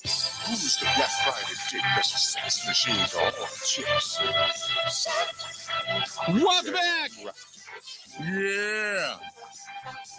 Time now to take us the rest of the way. Our guy, Mike Clemens. Mike, how you doing today, man? Better than Frank Reich. Yes. What the hell was that? He is no more. He didn't make. Boy, I tell you what, they showed a before and after picture. That guy aged 42 years this season. Probably. Man. Probably. Are they 1-10 or something like that? Yeah, they're bad. But this David Tabor, this owner, this guy's a knucklehead. I saw a report this morning, and he was heard walking around the locker room after they lost to the Titans yesterday, dropping the F-bomb left and right. Yep. Left and right. How about that? So, yeah, Carolina's gone through 4 coaches in 5 years. How's that working out for you? Yep. Trying to figure it out. Yep. Perry Few was the defensive coordinator for the Giants that beat the Patriots in the Super Bowl, and they gave him 1 year. Matt Rule was there 2 or 3. Steve Wilkes, and now Frank Reich. That's just crazy. Well, the Broncos dropping Nathaniel Hackett mid-season actually turned out okay for them eventually, right? I mean, they've been on a roll ever since with Sean Payton. But I don't know. I just thought that was a really silly move. But over in Detroit, they got shocked. They got shocked. I think they thought they were going to win this one at home finally. They are now 0-7 on Thanksgiving days. And, if you're a new head coach in the Detroit Lions, just like the Chicago Bears, what's the main thing you're supposed to do? Beat the Packers or win on Thanksgiving. And the Lions were unable to do either. And I thought it was interesting that Dan Campbell came out and said, you know what? Maybe I put too much into the game plan for this one. Did we have too much in across the board? Did we try to put too much in for a short week where you can't go full speed? It's one thing I just think about in general. And I'm not saying it is or it isn't, but it's one of those things that I think of a little bit, and I've got a hand in that. I've got a huge hand in that. We got the right guys here. We know how to play. We got to clean some things up, and we'll have 6 to go when we get back. And the fight's on, man. I mean, I think there's going to be some cruise control. We're going to have to fight and scratch and fight and call for everything, man. We have to. That's the type of team we are. That's where we're at. When he says cruise control, Mike, look, I admit that we all kind of handed the Detroit Lions the division, but you looked at their schedule and you thought, boy, it should be easy enough. They could actually, with as tough as the schedule is for the Philadelphia Eagles. Now the Eagles, I think, are clearly going to be the number one overall over in the NFC, but they could have ended up with the top spot with the schedule that the Lions had. You thought that if the Eagles faltered along the way, and you look at the schedule of the Lions could kind of breeze through the NFC North and figure it out and still end up with the number one overall seed. And you saw them really struggle against the Chicago Bears last week on Sunday, and then you saw them just get hammered and turning the ball over, not looking good. Goff has turned the ball over, I think it's like 9 times in 4 games now, and they have just got some issues that they got to clean up over there in Detroit. You're right. They talked about that turnover problem, like 6 turnovers in just the last couple of games. But here's the feeling in Detroit right now. It's like, oh, God, they're just waiting. Here comes the collapse, right? Yeah. We're out to 8-2. We got people in the national media saying, wow, between the schedule the Lions have and the Eagles have, the Lions could actually end up being the number 1 seed when they win the division. And people are trying no. They're plugging their ears because they're just waiting for the bottom to fall out. Typical. I mean, that whole area has suffered so long between the Tigers and the Pistons and, of course, the Lions. So, but within a year, like by year 2, Dan Campbell got the seats filled. Dude, there were no Packer jerseys in that place the other day. Really? None. Oh, none. I even took a video out in front of there before, and I did a 360 with the video camera, and I said, look, there's no. I counted 4 jerseys at the front door of Ford Field about 2 hours before the kick, and I took a break or two during the game to look. I mean, that place is Honolulu blue, and that's even on the record in terms of how they started selling out the games and season tickets and that kind of thing going into this season. So this is Michigan's big hope. Besides, the team with the suspended coach down the street. But we talked to Dan Campbell about that, and he mentioned that little thing about cruise control. And now already you can see him trying to say like, whoa, I didn't mean to say that, because he could see that in the Detroit Free Press the next day. He talked about that. No, I'm not saying that. I shouldn't have said it that way. I don't think our guys are on cruise control. What I'm saying is, man, if you don't play, it doesn't matter who comes in here. When they play a perfect game, if we don't play our best, when they're playing a perfect game, things like that'll happen. That's what I'm talking about. Don't assume anybody. We're the same team when last year we're 4-7. Everybody thinks and you start doing things right, start getting takeaways, you don't turn it over, and all of a sudden you're a pretty formidable opponent. So the odds of it, we go and turn the ball over 3 times against every opponent we have left, the odds of winning are going to be pretty slim. Mike, and we talked about that, the 9 turnovers in 4 games and the fact that they turned the ball over against the Packers. Statistically, against the Packers, they were able to go up and down the field. They made big plays, but they weren't able to punch it in because they kept turning the ball over. Now, part of that is because the Packers put so much pressure on Jared Goff, and you got to give the Packers credit for that. But he's right. Look, statistically, they beat up on Green Bay, but they did it because Green Bay was opportunistic and took the ball away. Right, and in the next segment, I've got a great example of that, where probably Joe Barry doesn't get enough credit. But, I mean, he showed some different looks, particularly for this Lions game, where they not only created a turnover, but they got 7 points out of it. So that's where Campbell's at, though, too. He's taking a step back now. He got punched in the mouth by, of all teams in the division, the Packers, and the young quarterback. But also, he's realizing that he's not getting a certain stat and creating takeaways, creating turnovers in these games. Here's what we got to do. We have to get takeaways. We have to. That's something that we desperately got to work on. It's one of the things we did a really good job of this time last year. Once we hit that last, call it 8 to 10 games, we were getting takeaways. We were playing tough, man. We were, we were pressuring the quarterback, affecting him. But then, man, we were getting these. You're getting to a game. And that's where we're not getting those enough right now. And to me, that's a mindset, and it's something we got to work on. Have we worked on it? Yeah, but not enough. There's a different way to emphasize it. I believe that. And we just get one or two of those, man, we can change the game here. And that to me is where the emphasis has got to go for us defensively. We got the guys, we got the coaches, but we got to get better there. We got to find a way to get some takeaways. Now, Mike, the one thing when you're talking about the takeaways from the Packers' perspective, I thought it was almost as if Rashawn Gary and Preston Smith were listening to the program this week when we were talking about where they need to meet at the quarterback more often. Rashawn Gary has been so productive on the amount of snaps that he's actually played this season, but you wanted to see him more out of Preston Smith. They're dropping him into coverage. They're setting the edge, but he got to the quarterback this weekend, and Rashawn Gary was flat out a beast this past weekend, which was so unbelievably uplifting and impressive.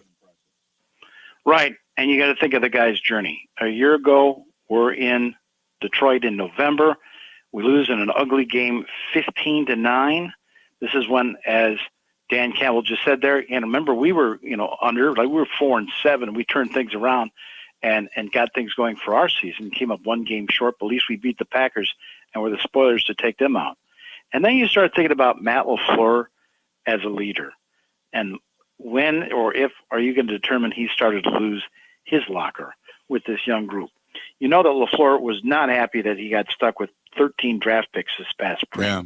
It's like, can we have a few veterans here? Even though he played the positive guy at the podium. But last year, even when he had Aaron Rodgers, albeit with a damaged thumb, they lost 5 in a row. They lost 7 of their last 7 of 8, as Goodikins told the shareholders this summer. So now you just had another 4-game losing streak. Yeah, you're rebuilding, and you got all these young players, and you've had some injuries to key players and all that. But has LaFleur lost his team? And the answer to that is no. Look how he got them up for their biggest primetime game probably of the season to me. On Thanksgiving, where they're the only thing on in a big football day and everything. And not only is his players flying around, not only does he have an interesting game plan, but he's got guys like Rashawn Gary that busted their tail to get back on the field within 1 year of a torn ACL on that carpet in Ford Field.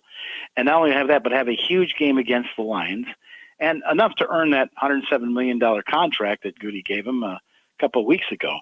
So after the game, in the locker room, this is caught by NFL on Fox. This is very visual, but you got the head coach there about to hand out a game ball. And dramatically, he turns to Rashawn Gary and points to this guy.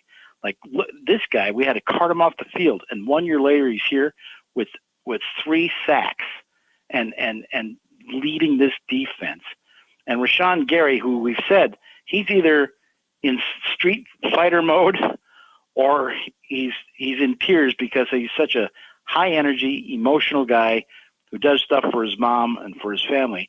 And here's that moment of LaFleur handing the game ball to Rashawn Gary, who said, "I'm tired of crying in front of all you blankety blank. Here you go." I have one special game ball. This dude, career high 3 sacks today. Hey. And more importantly, right?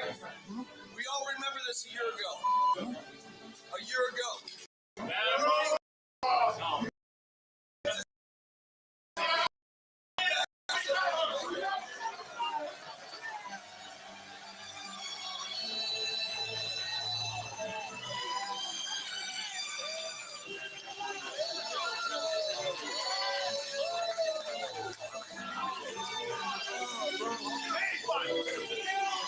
I'm tired of crying about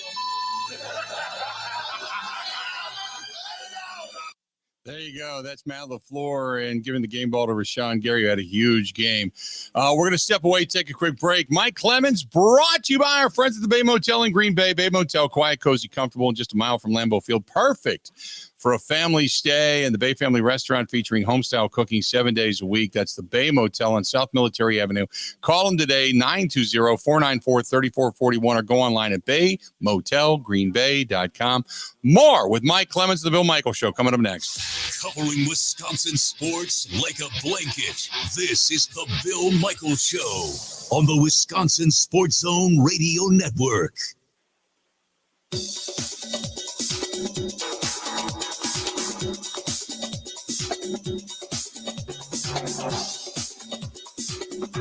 Bill Michaels will resume in 5 minutes.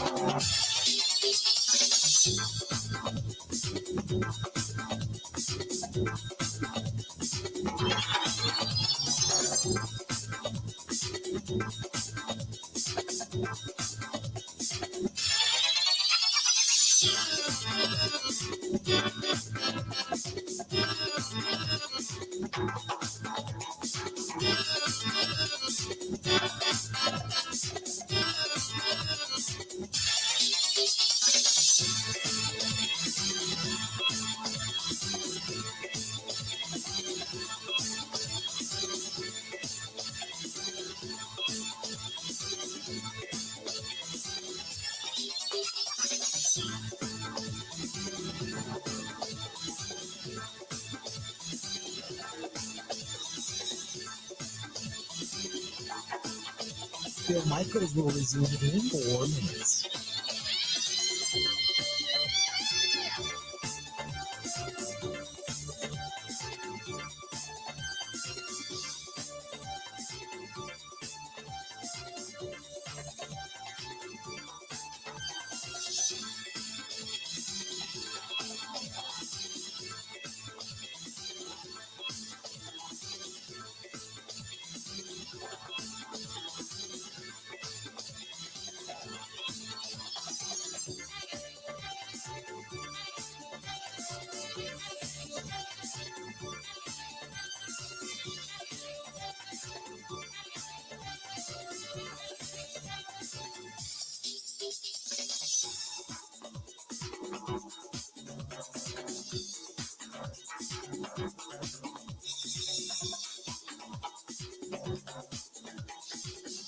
Bill Michaels will resume in 3 minutes.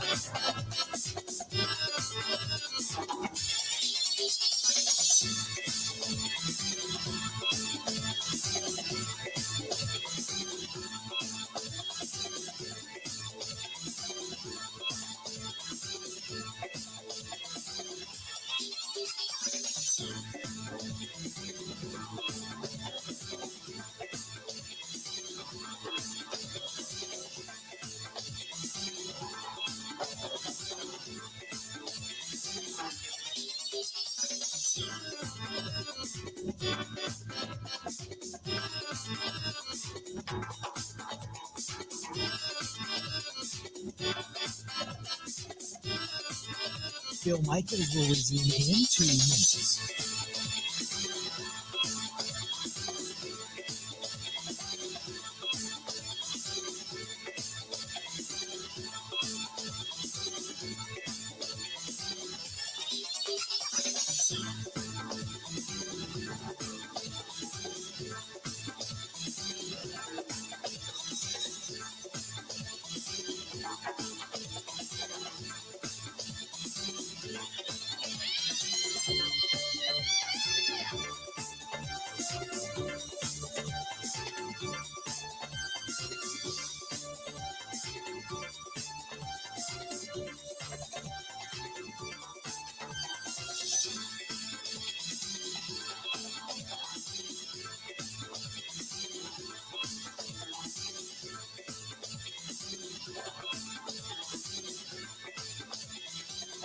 Bill Michaels will resume in 1 minute.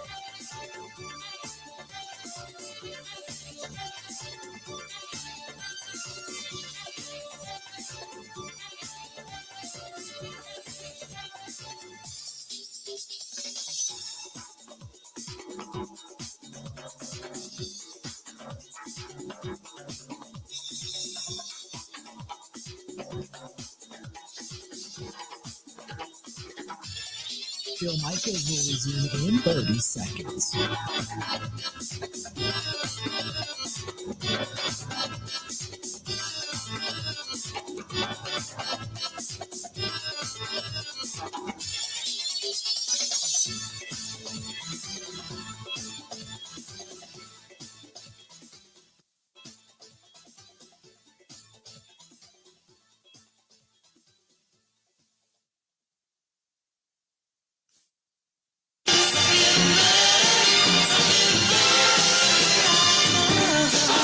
Four-man rush. Goff has dropped. Sack ball is out. Packers will take over. Rashawn Gary has his third sack of the day. That was huge for him to come back to the place where obviously last year it was a pretty emotional experience. And then he experienced a different kind of emotion today to have 3 sacks, and just really happy for him and our whole locker room. Welcome back. Bill Michaels Show, and I told you the cold was going to hit. We all knew that. If you're thinking about maybe going someplace warm, throwing down the shovel in January, February, March, get a hold of our friends over there, Kirk and the gang at Cruise Planners, your land and cruise vacation expert. Call Kirk 262-344-0697, 262-344-0697. And then ditch the snow shovel at some point. Go someplace warm. Go enjoy yourself. And they can even help you finance it. Again, 262-344-0697, 262-344-0697. That is Cruise Planners. Mike Clemens joining us on the hotline. Mike, big day for Rashawn Gary, who we had mentioned. And obviously, it's, like you had mentioned, it's been, a long journey back for him. But man, the quality of snaps that he's getting when he does see the field. I mean, they had him on a pitch count early, but boy, he has been just he has been a big time player when it comes to his ability on the field. And last year during training camp, before the ACL injury, we talked about he's taken it up a step. I mean, he's off off the snap quicker. He's in the backfield quicker. And he was off to a great start last year until he got carted off the field at Ford Field with that torn ACL in the right leg, just pirouetting. It was a non-contact injury, which is so frustrating. But we asked for Sean. Here he had 7 tackles in there, 3 sacks. Now, how much did it mean to him to get the win over the Lions in Detroit? This is my return from the field that I got injured at. And just throughout this whole entire week, it was a lot of emotion.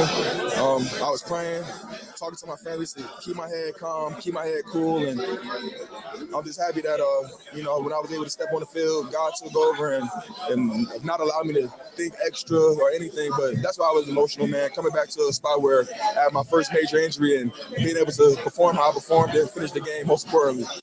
How, Rashawn Gary, Mike, he's a guy that I did not think would have. Now, granted, he's not Micah Parsons, he's not Bosa, he's not any of those guys, but he's like that next level, right? He's like that step just below.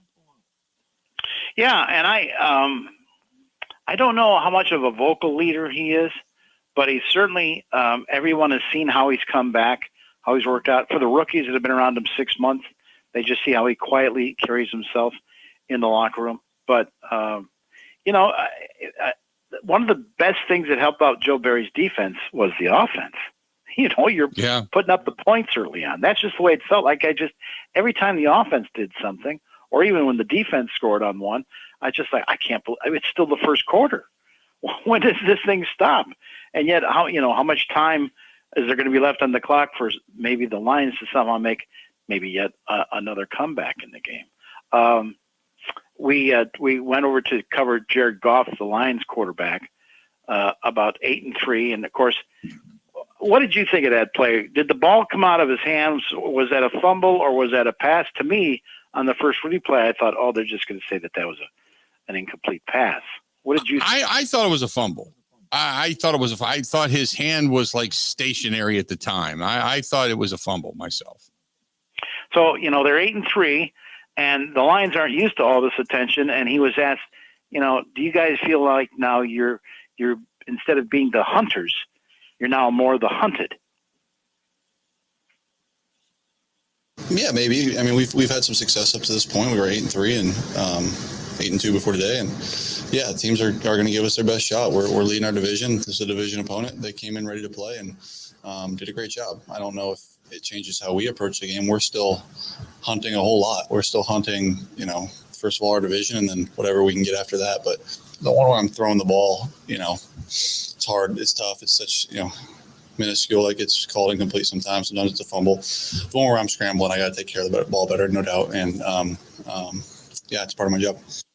When it comes to turning the ball over, you had a terrific moment also that kind of went unnoticed, so to speak, although it was a score, the Jonathan Owens scoop and score going back to the first quarter that put him up 20-6. I mean, that was one where you felt like, okay, this game is now getting to the point where I'm not saying the Packers have to coast, but if the Packers just kind of defensively do their thing, put up a few more points, they're going to win this game, and that's basically the way it played out. Well, listen, maybe not an accident. Maybe Joe Barry was on to something. What do they say about the Detroit Lions offensive line right now? One of the best, right? Yep. Maybe one of the best in the league. Well, where do you attack that best line? Where they got a rookie out of Wake Forest that's lining up over left guard. Well, what's going on? I thought that was Jonah Jackson's job. Well, Jonah's missed about 5 games. First a high ankle sprain, then a wrist injury against the Chargers. Now their left tackle is Taylor Decker, but they bring in Colby Sorsdahl, a rookie out of Wake Forest, big kid, 6'5", and who do you put on him? Kenny Clark. Yeah. Now, how do you also make those matchups look a little bit better? Well, you've got Rashawn Gary against a pretty good left tackle, Taylor Decker. Okay, how do you keep Ragnow, the great veteran center, busy? Well, they brought in number 96 for the Packers, who's, they're rotating and keeping those guys very fresh over there. But they put Colby Wooden on him, and then, this is the smart part, it looks like nickel, so you bring in Quay Walker over their right guard, Graham Glasnow, and you've got Preston Smith playing like a defensive end against Penny Sewell, great right tackle, who's just really probably the strength of their offensive line. Snap the ball.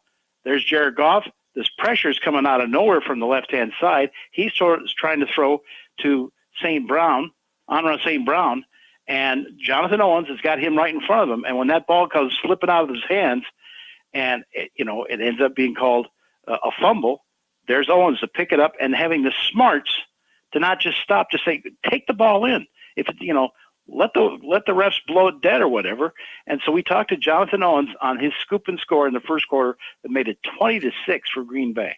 I knew the receiver, he was kind of like facing me, but I'm looking at RG. I seen him hit it, and I had a situation a couple games ago against the Rams where I forced one, but I didn't believe that I got it out, and I hesitated, and I didn't get a block for Devondre. So somebody was like, bro, you just got to go pick up everyone. So that's what my mindset was, just pick it up and run. Best game as a team, I mean, yeah, man. I mean, anytime we get a win, it's hard, but this one was definitely, it felt good, man. Doing it on Thanksgiving, especially on a short week, not having any real practices to be able to, just kind of feel the speed of everybody. And just being able to come out and adjust, man. Adjust what we see. They're NFL players too, so they're going to make plays, but you just want to make more plays than them, man.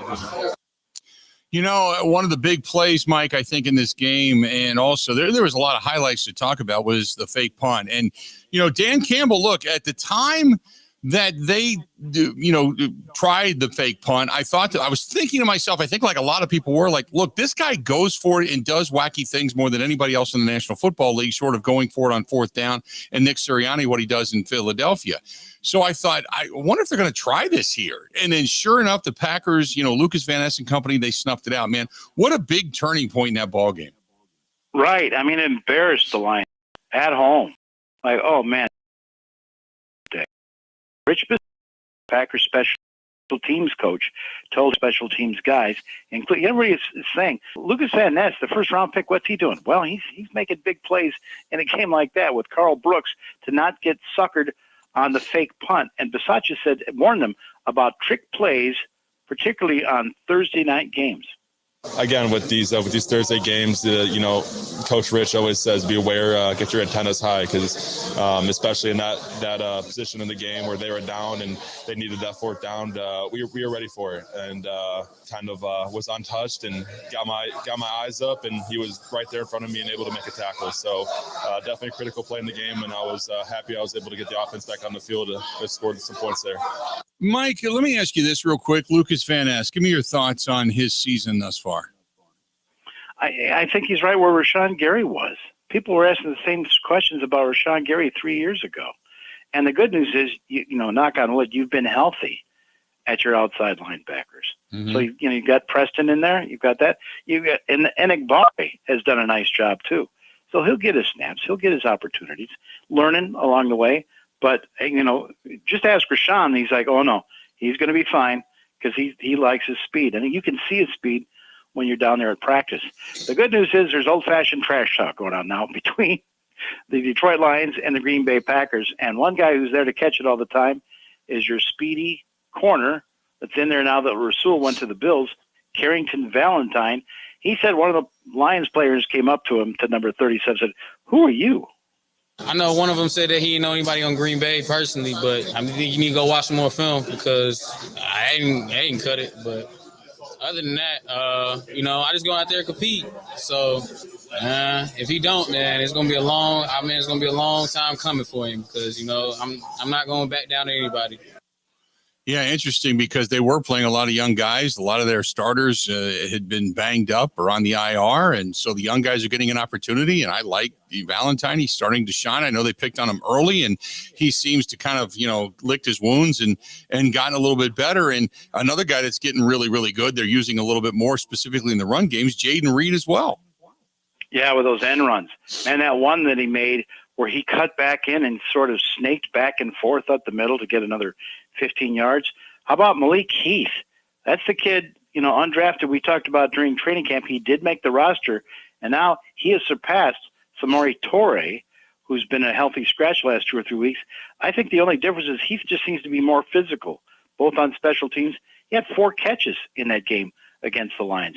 And Jaden Reed with, 4 catches, as you say, the end runs, 34 yards gain, and a touchdown. And Jaden Reed, who already looks like a 3-year veteran, summed it up. They said we had 4 stops on fourth down, I want to say. We had a punt stop. We had the offense going today. The defense was going. We got turnovers. So complementary football, that's offense, defense, special teams all working together to, come out as one. There you go. Let's do this. We'll go ahead and take a quick break. We'll come back. Final segment with Mike Clemens coming up as we recap and kind of rehash, if you will, the Green Bay Packers win over the Detroit Lions this past Thursday. So it was a happy and bountiful Thanksgiving Day. Everybody enjoyed their dessert, that's for sure. Stay tuned. We got more coming up right after this.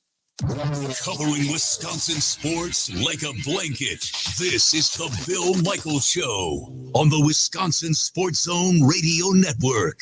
Everywhere you look, from groceries to utilities to gas, prices keep going up. Pella Windows and Doors of Wisconsin can dramatically help lower your energy costs year-round by replacing drafty windows and doors in as little as 6 weeks. And now you can save even more by taking advantage of no interest and no down payment for up to 36 months when you order by November 30th. Bring the love of Wisconsin's outdoors in through the beauty and quality craftsmanship of Pella Windows and Doors. Whether you're updating or upgrading the look and comfort of your home, Pella has extensive lines of customizable options to meet your needs and your budget. Replacing drafty windows and doors can dramatically lower your energy costs. Pella Windows and Doors of Wisconsin offers some of the most energy efficient windows in the industry. 0% interest and no down payment for up to 36 months when you order by November 30th. Set your free in-home consultation today at PellaWI.com. Certain restrictions apply. See showroom for details on Rents 11/30/2023.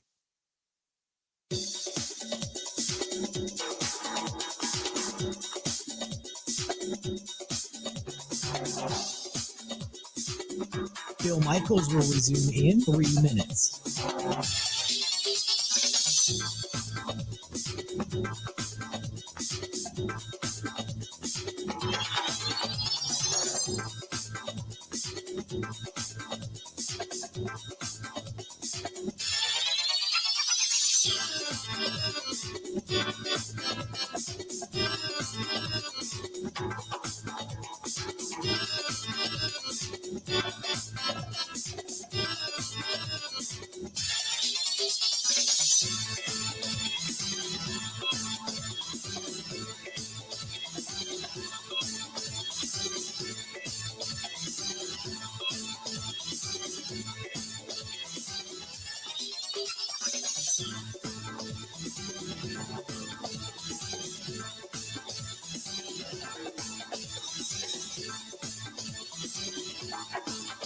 Bill Michaels will resume in 2 minutes.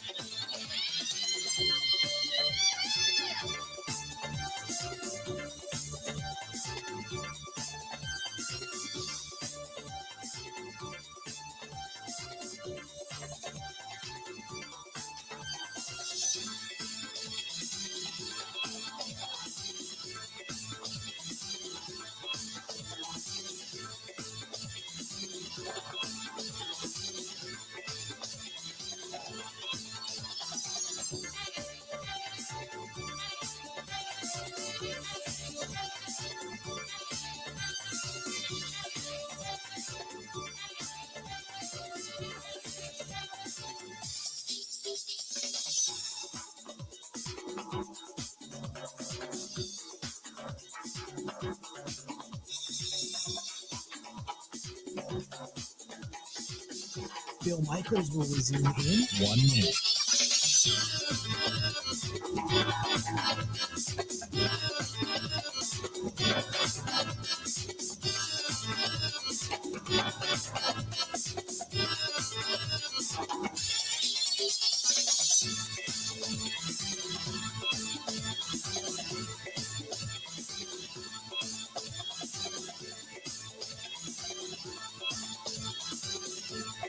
Bill Michaels will resume in 30 seconds.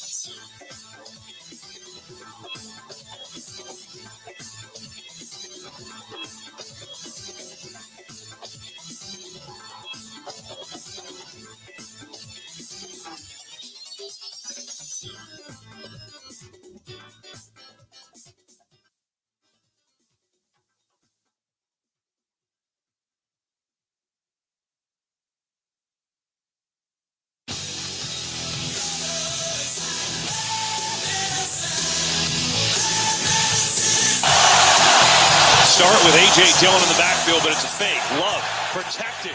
Love going deep. Christian Watson, the intended receiver, and he's got it. A big play up top on the first play. And what a start for these Packers. What a start for those Packers. Good to have you back. Final segment on a Monday. Mike Clemens joining us.